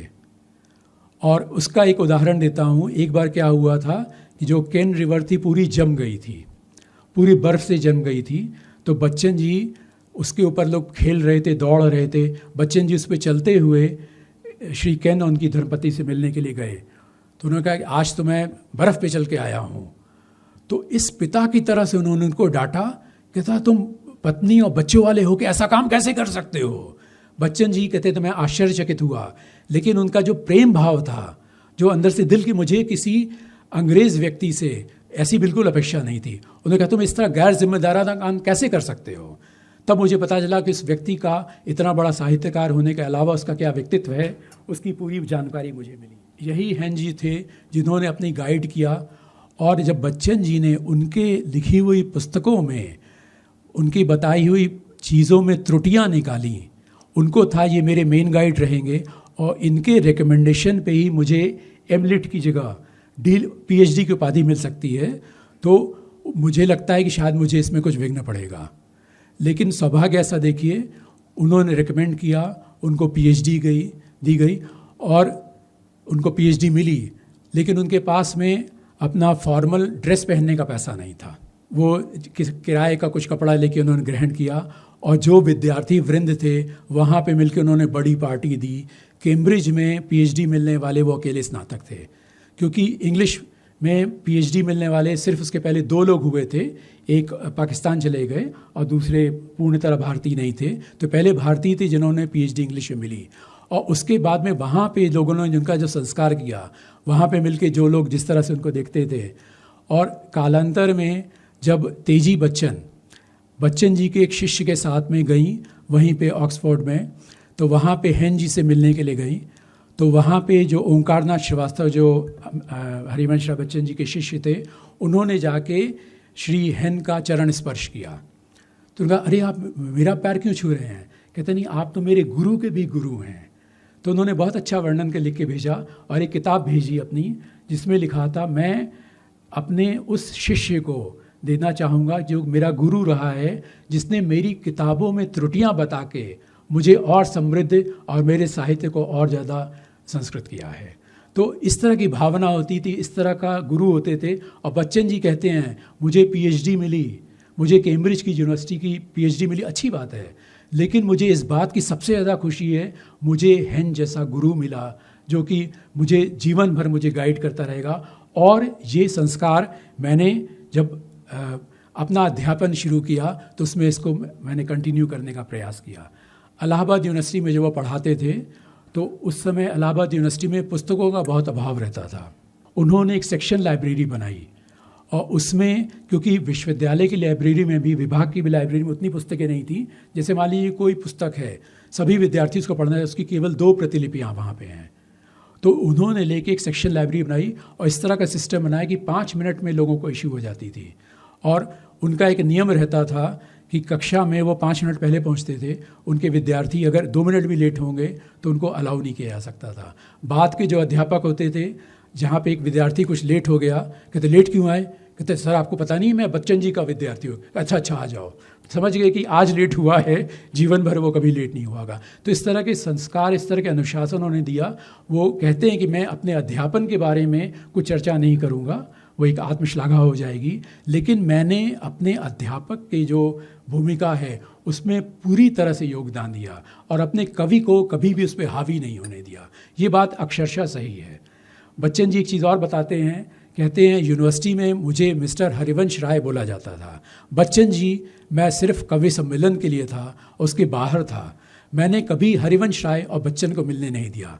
मिलाया तब जब अमिताभ बच्चन जी लोगों का स्कूल में एडमिशन होने की बात हुई कि इन लोगों का सरनेम क्या लिखा जाए। तो क्योंकि ये जाति सूचक शब्दों के विरुद्ध थे, वो श्रीवास्तव या कायस या कोई और चीज़ यूज़ नहीं करना चाहते थे, तो उन्होंने अपने सरनेम, जो कि बच्चन का अर्थ होता है छोटा बच्चा, एक जो हम लोग कहते हैं स्यूडोनिम कोई कवि लेता है वो अच्छा नाम लेता है कि अज्ञे, दिनकर, तरह तरह नाम लेते हैं, लेकिन उन्होंने अपना नाम ही रखा जो उनका बचपन का नाम था, उसी को नाम के लेके अपना उन्होंने का कवि का नाम भी वही रहा। वो अभी भी बहुत लोग हैं जो बच्चन जी को बच्चन जी की तरह से ही जानते हैं और यही सरनेम उन्होंने अपने वंश में, जो कि उनके अमिताभ, अजिताभ और अमिताभ के सुपुत्र सुपुत्री और अजिताभ जी की 3 पुत्रियां और पुत्र भी अभी इसको आगे ले जा रहे हैं। तो इस तरह से उन्होंने अपना अध्यापन का कार्य आगे संपन्न किया और जो उनका बहुत अच्छा विवरण है कि कैम्ब्रिज में किस तरह से प्रणाली है। आजकल हमारे पास पूरी माहिती उपलब्ध है, लेकिन उस समय विद्यार्थी जो पढ़ने जाते थे उनके लिए वो गाइडेंस का एक स्रोत रहा करता था, जिससे उनको पता चल सके कि क्या क्या चीज़ उसमें हुआ करती थी। बसेरे से दूर में जब वो लौट के आते हैं, उनके पास में इतना पैसा नहीं है कि वो, बहुत सी तकलीफ़ें आई हैं, मैं सभी तकलीफ़ों का वर्णन नहीं करूँगा। लोगों ने उनके तरह तरह के विश्वासघात किए, षड्यंत्र किए, उनका नाम खराब किया गया। तेजी बच्चन को लेकर तरह तरह की भ्रांतियाँ उत्पन्न की गई और उनके पास में तेजी बच्चन ने अपना अंतिम गहना तक बेच के, एक एक चीज़ बेच के उनको सपोर्ट किया। उनके पास लौटने के लिए पैसा नहीं था, तो वही एक नक्षत्र पुरुष जो थे विश्वा, उन्होंने लेके इनको 10 पाउंड दिया। उनके पीएचडी लेने के लिए जो फीस देनी थी वो भी उनके मित्रों ने अपनी तरफ से उनको पैसा दे के उनको कराया। जब ये लौट रहे थे, इनके पास में गए थे, हवाई जहाज़ से लौटे, पानी के जहाज़ से, और लौट के आए और वहाँ पे विश्वा, उनके साथ में भी बहुत सी घटनाएं हुई थी, मैं उसका सब वर्णन नहीं करूँगा। दोनों ने मिलके एक दूसरे का स्वागत, एक दूसरे को, क्योंकि प्रथा थी जो भी विदेश से आता था भारत में लोग उसका स्वागत करने आए थे। बच्चन जी कहते मेरी निगाहें अभी भी ढूंढ रही थी तेजी को, क्योंकि तेजी बच्चन जब उनको छोड़ने के लिए आई थी वो इलाहाबाद से बॉम्बे आई थी, बच्चन जी की तबीयत ख़राब हो गई थी, तभी भी सब काम करा के उनको सी ऑफ करके गई थी, लेकिन वहाँ पे नहीं दिखाई दी। लोगों ने वहाँ पे कवि सम्मेलन आयोजित किया था, वो सब उन्होंने किया, उनकी आंखें तेजी को ढूंढती नहीं। फिर उसके बाद में जब ट्रेन से वापस पहुँचे तो वहाँ पे तेजी और एक नवयुवक, अमिताभ बच्चन की कद हमेशा से ऊंचा रहा है, तो जब वो 9 वर्ष के भी थे तो भी वयस्क की तरह से उनकी हाइट होती थी। एक रिस्पॉन्सिबल व्यक्ति की तरह से वो आके दोनों बच्चे, उन्होंने अजिताभ को गोदी में उठा लिया और तेजी, और जब वो घर पे पहुँचे तो तेजी करीब करीब बेसुध होकर उनके ऊपर गिर पड़ी। उनके घर का एक एक पैसा खर्च हो चुका था। जो 5 पाउंड बचे थे उससे बाज़ार से खाना मंगाया गया, और उन्होंने अपनी जो व्यथा थी, अपनी जो तकलीफ़ें जो थी, जिनका सिर्फ आंशिक वर्णन करती थी पत्रों में, उनके साथ ही बताया। बच्चन जी कहते थे, मुझे अपराध बोध हुआ कि कोई स्त्री इतना कुछ कैसे सहन कर सकती है। इतना सहन करने के बाद में, इतनी तकलीफ़ों के बाद में, उसने मुझे किसी भी चीज़ से वंचित नहीं रखा। मुझे भारतवर्ष में रह के बिना आय का स्रोत होते हुए भी अपने स्त्री धन से, क्योंकि इन लोग का एक सिविल मैरिज हुई थी, खजान सिंह जी का जितना सो कॉल्ड दहेज था वो तेजी बच्चन जी की पुस्तकें थी। उनकी कहानी अलग है, उनके परिवार में किस तरह से तकलीफ़ें डेल के तेजी बच्चन जी को परिवार से अलग किया गया, जो बाद में उनके पिताश्री की समझ में आए। एनीवे, तो उसके साथ में करके फिर वो लेके वहाँ पे करते हैं, और बसेरे के दूर में आके यहाँ पे अपना अध्यापन के कार्य में शुरू हो जाते हैं। दुखद बात ये रही कि इलाहाबाद विश्वविद्यालय में आने के बाद में भी उनका विशेष स्वागत तो दूर की बात, लोगों के मन में एक जलन की भावना ज़्यादा थी। उनको लगता था ये क्या करके आए हैं। तो उनके तनख्वाह में 1 रुपए की भी वृद्धि नहीं हुई, और उनको जो पत्र दिया गया था उसमें बार बार इस तरह से लिखा जाता था कि आप 13 जुलाई को विश्वविद्यालय प्रारंभ होगा। ये 9 को ही पहुंच गए थे, 10 जुलाई को उन्होंने ज्वाइन कर लिए। अगर वो 10 जुलाई को ज्वाइन नहीं करते तो इनको, क्योंकि ये लीव विदाउट पे थे, उनकी सर्विस समाप्त हो जाती। तो इसको उन्होंने इंगित किया है, स्पष्ट शब्दों में नहीं किया था, क्योंकि जब मैं स्पष्ट बात करना चाहूँ, ब्रिटिश काउंसिल ने जो आने जाने का खर्चा इनको नहीं दिया था, इनके विभाग के अध्यक्ष को दे दिया था कि आप आइए यूके की यूनिवर्सिटी से करके अपना जाइए। तो उनका जो इनकी भावना थी उसको देखते हुए उन्होंने किया कि बार बार 3 पत्र आए, कोई पत्र नहीं आता था। 13 तारीख को, ये 10 को पहुँच गए, ज्वाइन कर लिया, तो कम से कम ये अपना यूनिवर्सिटी में अपना लेक्चरर का काम कंटिन्यू कर पाए। और इसको लेके फिर उन्होंने वहाँ पे अपना अध्यापन का काम सुचारू रूप से किया। फिर इनको ऑल इंडिया रेडियो में प्रोड्यूसर का एक पद दिया गया, जो उन्होंने सहर्ष ज्वाइन कर लिया, क्योंकि इनको विश्वविद्यालय में घुटन महसूस होती थी। कहते हैं कितनी बड़ी विडम्बना है मैं 7वीं पीढ़ी से इलाहाबाद में रह रहा हूँ, इलाहाबाद यूनिवर्सिटी मेरी माँ की तरह से है, वहाँ मैंने पठन किया, वहाँ अध्यापन कर रहा हूँ, लेकिन वहाँ पर भी मुझे घुटन होती है। ये ऑल इंडिया रेडियो प्रयागराज में ज्वाइन किया, और उसके 3 महीने बाद ही उनको विदेश मंत्रालय भारत सरकार में officer on special duty Hindi, उसके लिए नियुक्त किया, जहाँ पे देश में जाके उन्होंने हिंदी भाषा को स्थापित करने के लिए, एक राजभाषा स्थापित करने के लिए बहुत योगदान किया, तरह तरह की तकलीफ़ों के साथ में। और उसके बाद उनकी जर्नी आगे चली। जब इनका सुपरएनुएशन हुआ 58 वर्ष की उम्र में, तो अनिवार्य पेंशन के लिए 10 वर्ष होना चाहिए था। इन्होंने 27 दिसंबर को ज्वाइन किया था, और इनका जन्म था 27 नवंबर, 1 महीने से इनका कम हो रहा था। ऑल इंडिया रेडियो के पीरियड, वो भी सरकारी नौकरी, इसको काउंट करके आराम से इनको दिया था, लेकिन इनको पेंशन नहीं दी गई। लेकिन सौभाग्य कहिए कि उनकी योग्यता को देखते हुए उनको राज्यसभा में एक सम्मानित सदस्य की सदस्यता दी गई, और उन्होंने 6 वर्ष तक राज्यसभा के सम्मानित सदस्य की तरह से काम किया। और इसके बाद में वहीं पे जो आखिरी उनका खंड है, 10 द्वार से सोपान तक, जो क्लाइव रोड 17 क्लाइव रोड से निकल के वो आए, और गुलमोहर पार्क, जहाँ पर उनको, जब ये राजभाषा के लिए काम करते थे, उनका डेजिग्नेशन था अंडर सेक्रेटरी का, जो कि अधिकारियों की श्रेणी में सबसे निचला स्तर होता है। और भाषा की लोगों की भावना देखिए, ट्रांसलेशन की बात होती थी, कहते थे ट्रेन के लिए क्या कहा जाए, कहते वाष्पयान चलित लौह पथगामिनी, इस तरह के आर्टिफिशियल, बच्चन जी इसके विरुद्ध थे कहते भाषा कृत्रिम नहीं होनी चाहिए, वो सहज होनी चाहिए। और जब उनसे कहा गया कि भाई अंडर सेक्रेटरी को क्या बोला जाए, तो नीच सचिव कह दो। ये बताता है लोगों की मानसिकता को।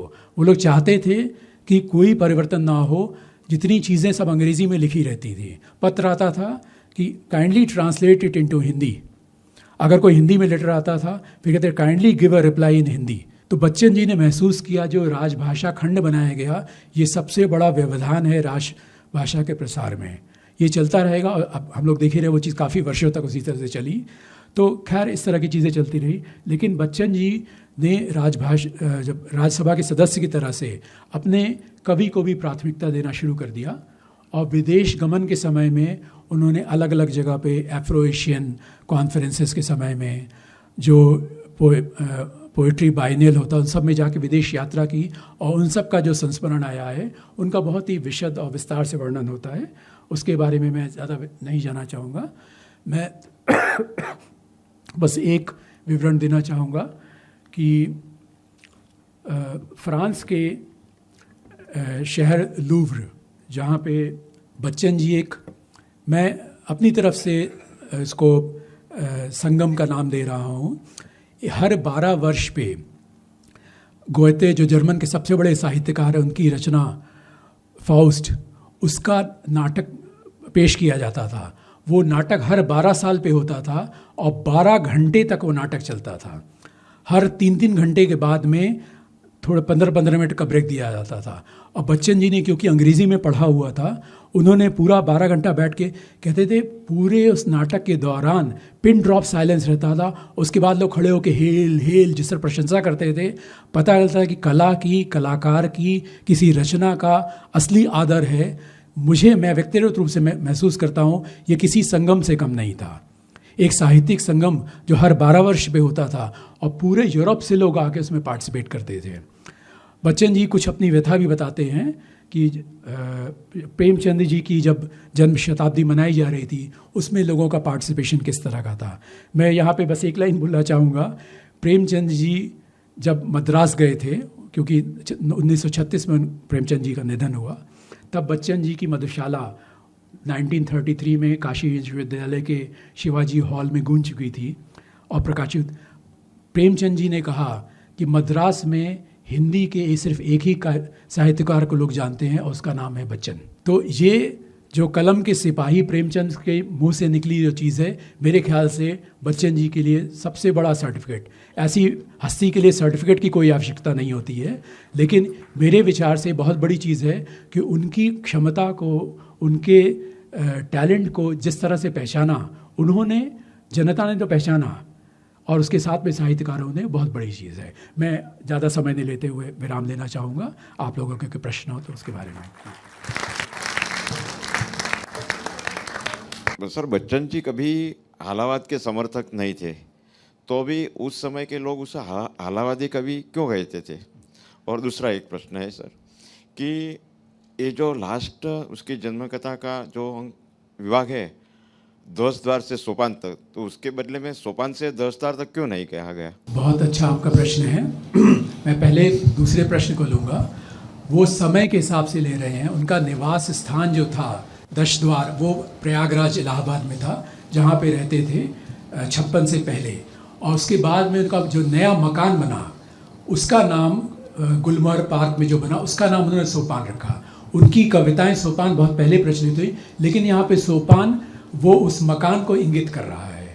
जो प्रयागराज का मकान है वो 10 द्वार है और नई दिल्ली का मकान है वो सोपान है। और इस पीरियड की जो उनकी यात्रा है उसका वर्णन इसमें मिलता है, इसलिए उस समय के हिसाब से उन्होंने उसका नाम 10 द्वार से सोपान रखा। और जहाँ तक आपका हालावाद का प्रश्न है, ये थोड़ा सा व्यंग्यात्मक तरीके से कहा गया था, क्योंकि कई बार बच्चन जी के मन में भी कई लोग कहते थे आप गलत चीज़ को, जो भी अगर आप इस मधुशाला के गुड़ में जाइए, मधुशाला और सब कुछ है लेकिन नशा नहीं है, शराब नहीं है, वाइन नहीं है। मधुशाला संस्कृति है, विश्वास है, इतिहास है। आप जितना उसको गुड़ जाइए, जैसे मैं मधुशाला की थोड़ी, गांधी जी के एक प्रवचन हुआ था, वहाँ पे बच्चन जी उनसे मिलने गए, उन्होंने अपनी कविताएं सुनाई, मधुशाला सुनाई। कहते इसमें तो कोई गलत बात नहीं है, इसमें तो सिर्फ समाज उद्धार की बात की है, जाइए आप पूरा अच्छी तरह से पाठ कीजिए। जो नशे के पूरी तरह से विरुद्ध रहे, गांधी जी से बड़ा कौन व्यक्ति हो सकता है जो कि प्रोहिबिशन के समर्थन में जिन्होंने सब कुछ किया, नशे के खिलाफ किया, उनका संपूर्ण समर्थन प्राप्त करना मेरे विचार से अपने आप में एक सशक्त प्रमाण है कि वो किसी तरह से हाला शराब के प्रेरक नहीं थे। वो हालावाद जो कि एक संस्कृति, एक संस्कार, एक धर्म, किसी भी काम करने को निष्ठा से करने की जो प्रवृत्ति है उसके बारे में होता है। कुछ पंक्तियां मैं बोलने की कोशिश करूंगा। लाल सुरा की धार लपट सी, कहना इसे देना ज्वाला, फेनिल मदरा है मत इसको, कह देना उरका छाला। दर्द नशा है इस मदिरा का, विगत स्मृतियां साकी हैं, पीड़ा में आनंद जिसे हो, आए मेरी मधुशाला। बच्चन जी के बारे में कहा जाता है, उनके जो बोलने की जो शैली थी, मदिरा ले जाने को घर से चलता है पीने वाला, मदिरा ले जाने को घर से चलता है पीने वाला।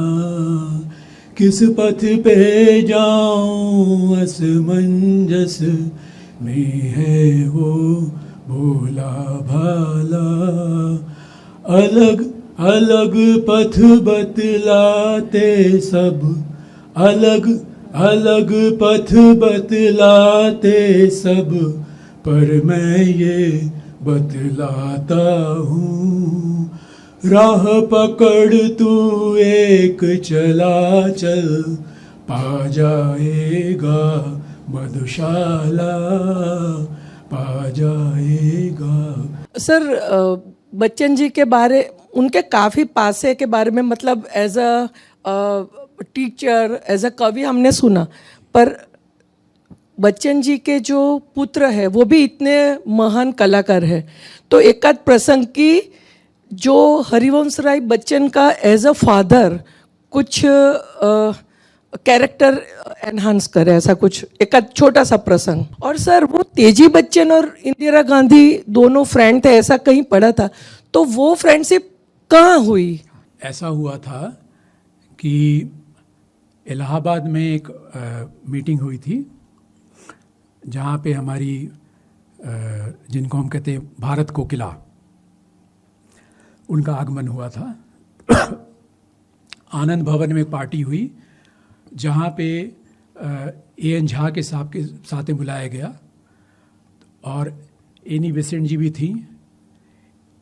तो उन्होंने अनुरोध किया कि तेजी बच्चन और बच्चन जी को आनंद भवन में इनवाइट किया जाए।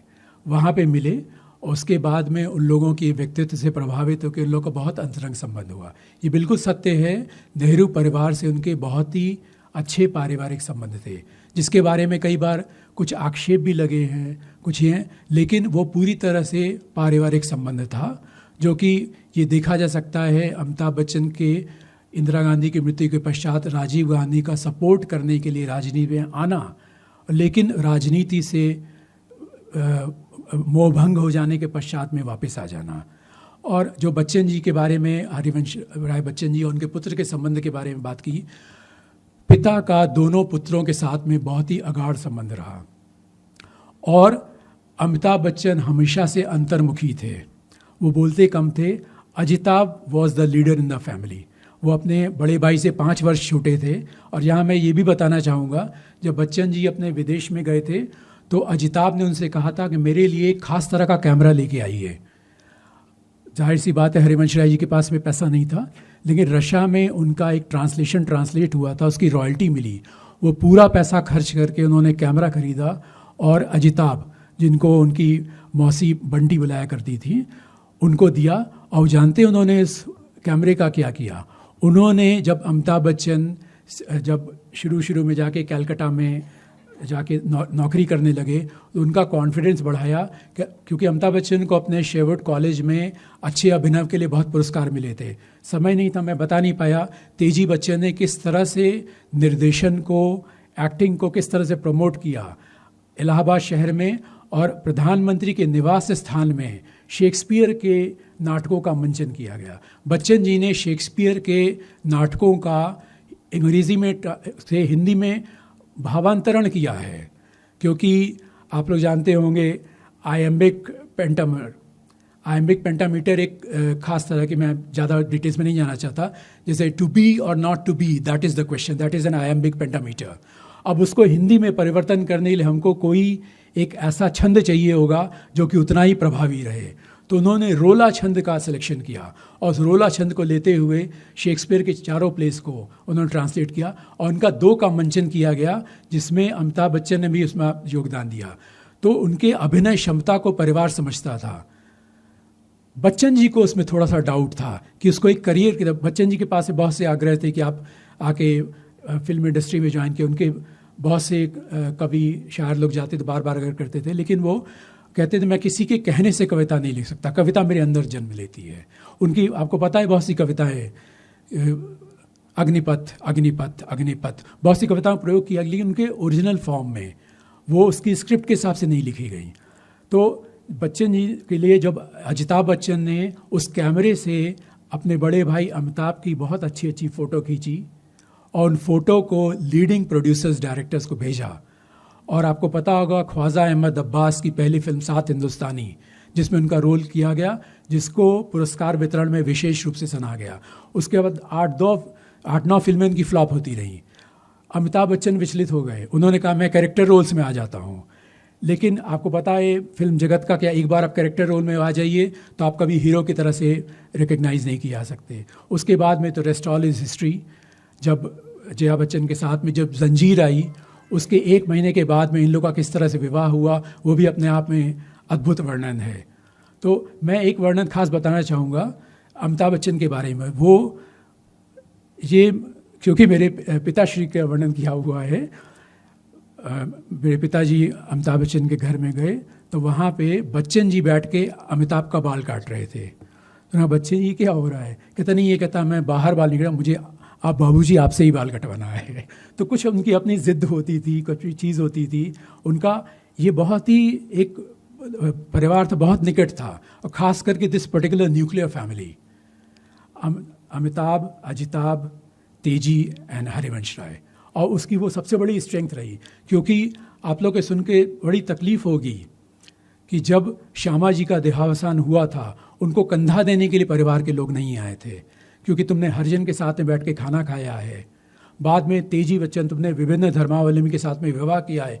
एक उनका सोशल बायकॉट हुआ था, लेकिन उनको सोसाइटी से, समाज से कोई तोड़ नहीं पाया। वो अपनी, उनके अंदर की ताकत थी और उनके परिवार का, उनके साथ के लोगों का सपोर्ट था। बच्चन जी, उनके बहुत वर्णन आते हैं। अमिताभ बताते हैं कि जब बच्चन जी लिखते थे तो कमरे में 3 तरह के इंडिकेटर हुआ करते थे। एक इंडिकेट करता था बहुत ज़रूरी हो तो दस्तक दो, एक कितना भी ज़रूरी हो तो दस्तक मत दो। जब बंगाल में एक काल आया था फेमीन, उसके बारे में अमिताभ बच्चन जी ने लिखा तो पूरा 18 घंटा रात भर वो जगे रहे। तेजी बच्चन ने अब सो जाइए, विश्राम कर लीजिए, कहते मैं जाके थोड़ी देर सो गया, उसका जाके मैं फिर लिखना शुरू किया। नींद आती थी, मैं खड़े होकर लिखता। वो बहुत बड़ा व्यंग आक्षेप था कि 43 में इतना बड़ा अकाल आ गया और जो वहाँ का बुद्धिशाली वर्ग था, साहित्यिक वर्ग था, उससे उन्होंने छू भी नहीं करी। उसके बाद में उनको बहुत से उसका अपोजिशन भी मिला, लेकिन ये सत्य था। उसके बड़ी चीज़ के बारे में, जो कलाकार जिसको कहा जाता है इसका हृदय सबसे कोमल होता है, जिसको बोलने की सबसे बड़ी ताकत होती है, जो कहते हैं कि कायद समाज में माना जाता है कि कलम सबसे बड़ा तलवार है, सबसे बड़ा हथियार है। बोलते कलम गोयत कि मम शाहे जहानम, कलम कहता है, पारसी में मैस्कुलिन बोलते हैं कलम को, कलम कहता है मैं शहनशाह हूँ, इसका राजा हूँ। और उसी ताकत के हिसाब से आदमी कुछ भी प्राप्त कर सकता है, जो कि हरिवंश राय जी ने अपना सिद्ध की। बहुत से विवरण हैं, बहुत सी चीज़ें हैं, बहुत सी अमिताभ बच्चन के एक्सीडेंट के समय की कहानी, एक एक डिटेल। हमारे गुजरात के बड़ौदा से पंड्या भाई उल्टा चल के पैदल गए और वहाँ पे जाके, और उन्होंने जाके बच्चन जी ने उस व्यक्ति का, उस नवयुवक का चरण स्पर्श किया, उन्होंने उनका चरण स्पर्श किया, और जया बच्चन जी ने उनका अपना धर्म। बहुत से विवरण हैं, बहुत सी चीज़ें हैं, लेकिन आत्मकथा के बाहर जितनी चीज़ें उन सब के बारे में मैं अभी चर्चा नहीं करना चाहूँगा। कोई और प्रश्न हो तो प्लीज़। कि अमिताभ बच्चन कायम बोले છે मन का हो तो अच्छा, ना हो तो ज़्यादा अच्छा।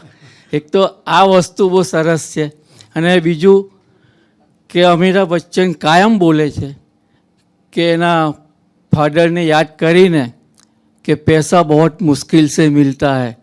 આ વિશે થોડીક માહિતી આપો. Thank you sir. जो अमिताभ बच्चन के लिए सबसे अच्छे गूढ़ जो 2 मैसेज थे कि जो होता है वो अच्छा है, जो नहीं होता है वो और भी अच्छा होता है. अमिताभ बच्चन शेवर्ड कॉलेज में थे, उनको नाटक में उनका मेन रोल था, लेकिन उनकी तबीयत ख़राब हो गई. उनके प्रिंसिपल ने कहा कि नहीं, ये नाटक नहीं करेंगे, तो उसके साथ में ही बैठकर वो उस पर नाटक में, लेकिन व्यक्तिगत रूप से वो वहाँ पे थे. तो बच्चन जी ने कहा जो होता है वो अच्छा होता है, जो नहीं होता वो और भी अच्छा है. अमिताभ बच्चन अपने जीवन में बहुत से ऐसे उदाहरण देखे जो उनको ये बात चीज़ उनके समझ में आई. और उन्होंने साथ में ये भी बताया कि धन का अभाव भी नहीं होना चाहिए, लेकिन धन का प्रभाव भी नहीं होना चाहिए. धन ज़रूरी है लेकिन उसका अभाव नहीं, लेकिन उससे प्रभावित होकर हमको कोई कार्य नहीं करना है. समय अभाव के कारण मैं आपसे क्षमा मांगना चाहूँगा. पुस्तक का जो शीर्षक है, मुझे ऐसा लग रहा है हमारे आज के वक्ता डॉक्टर राजेश गोपाल जी का भी मन में अभी वैसा ही भाव हो रहा होगा. क्या भूलूं, क्या याद करूं, क्या बोलूं, क्या न बोलूं, क्योंकि 4 पुस्तकें थी जिनको न्याय उन्हें देना था. तो उन्होंने जितनी भी बातें करी हैं उसमें से हम क्या सीख सकते हैं, थोड़ी सी कोशिश मैं करना चाहूँगी.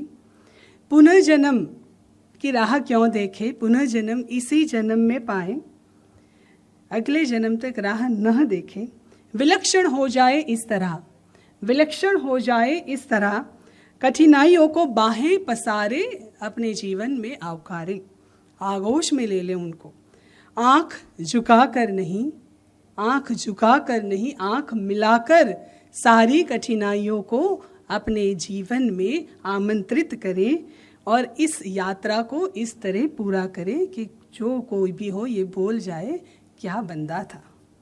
क्षणिक भावनाओं को इस तरह दोस्ती में बांध ले, भूत वर्तमान भविष्य में सहज ही आवागमन हमारा हो जाए. सुधियाँ और स्मृतियाँ कुछ इस तरह समेट ले, खुशियाँ बटोर ले इस तरह, नक्षत्र जैसे बांध ली हो हमने अपनी गठरिया में. क्योंकि इन्होंने बताया कि नक्षत्र क्या होता है, उसके मतलब में मैं नहीं जाऊंगी, क्योंकि मैं भी क्या भूलूं क्या याद करूं, क्या भूलूं क्या याद करूं. अवसाद और उन्माद तो आते रहेंगे जीवन में हमारे दोस्तों, अवसाद और उन्माद तो आते रहेंगे. लेकिन अगर हरिवंश राय बच्चन जी की बात करें तो नीड़ का निर्माण तय था. इस महामानव के जीवन के रंगों का कविता में ढलना तय था. लेकिन फिर भी वर्गखंड में हरिवंश राय की अगवानी इस तरह रहती थी कायम. बच्चन तखल्लुस रहता था हमेशा, बसेरे से दूर. हो गए कितने ही षड्यंत्र और फैलाई गई बहुत सारी भ्रांतियाँ. तेजी बच्चन ने बहा दिया पूरा अपना स्त्री धन, करने इस मानव की सारी विडंबनाओं को खत्म. योग्यता कहाँ छिपती है. नए घर बनते गए, दोस्त बनते गए, दशद्वार से सोपान तक, मधुशाला निशा, मधु कलश, सतरंगिनी और बहुत कुछ कविताएं भी बनती गई. इस घरों में दोस्तों का आना तय होता गया, परिवार इस तरह से बढ़ता गया. और हमें आज मिल गया अपने जीवन में, अगर हम दुखी भी हो जाएं तो जीने का एक और नया तरीका. सीख गए हम भी कुछ नया सलीका. तो इतनी सारी बातें हैं इस पुस्तक की, बच्चन जी की. मुझे ऐसा भी बोला गया था किसी से कि आप अग्निपथ कविता भी बोलिएगा, तो 2 ही पंक्तियाँ में उसमें से बोलना चाहूँगी. क्योंकि हम जब उदास हो जाएंगे जीवन में, हमें ऐसा लगेगा कि मेरे साथ ही ऐसा क्यों, तब ये कविताएं हमारा हौसला अफजाई करती हैं. वृक्ष हो भले खड़े हो घने बड़े बड़े, एक पत्र छाह भी मांगना मत, मांग मत मांग मत मांग मत. तू न थकेगा कभी, तू न थमेगा कभी, तू न मुड़ेगा कभी, कर शपथ कर शपथ कर शपथ. क्योंकि हम सबका जीवन है कभी कभी अग्निपथ, कभी कभी फूलों से भरा चमन। तो इसी के साथ डॉक्टर राजेश गोपाल जी का जितना भी हम अभिवादन करें वो कम होगा, क्योंकि चैलेंज थी कि इन 4 पुस्तकों को 1.5 घंटे में हमारे समक्ष उनको प्रस्तुत करना था। तो एक बार फिर से हम यहाँ पर गोविंद काका को भी याद करें कि उनकी प्रेरणा से हम ऐसे नए नए पुस्तकों से इतनी सारी विभिन्न व्यक्तित्वों की जिंदगी का आस्वाद कर रहे हैं।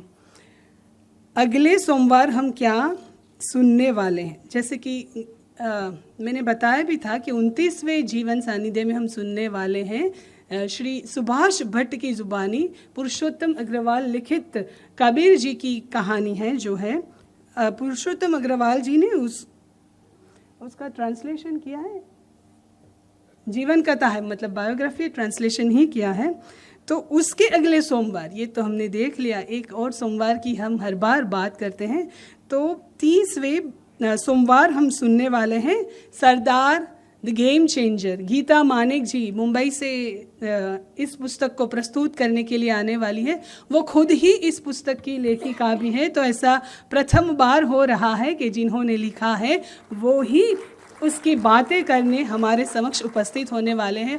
और जब ऐसा तय हुआ है, सरकार ने तय किया है कि सरदार की 150वीं जन्म जयंती 2 साल तक चलने वाली है। आज ही न्यूज़पेपर में हमने उसके बारे में भी पढ़ा है। तो अगले सोमवार और उसके बाद के सोमवार को हम अपने गूगल कैलेंडर में नोट डाउन कर लें, ताकि हम इस दोनों पुस्तकों से जो महामानव हैं सरदार, उनकी जीवनी और कबीर की वाणी, उनका भी आस्वाद करें। Thank you so much.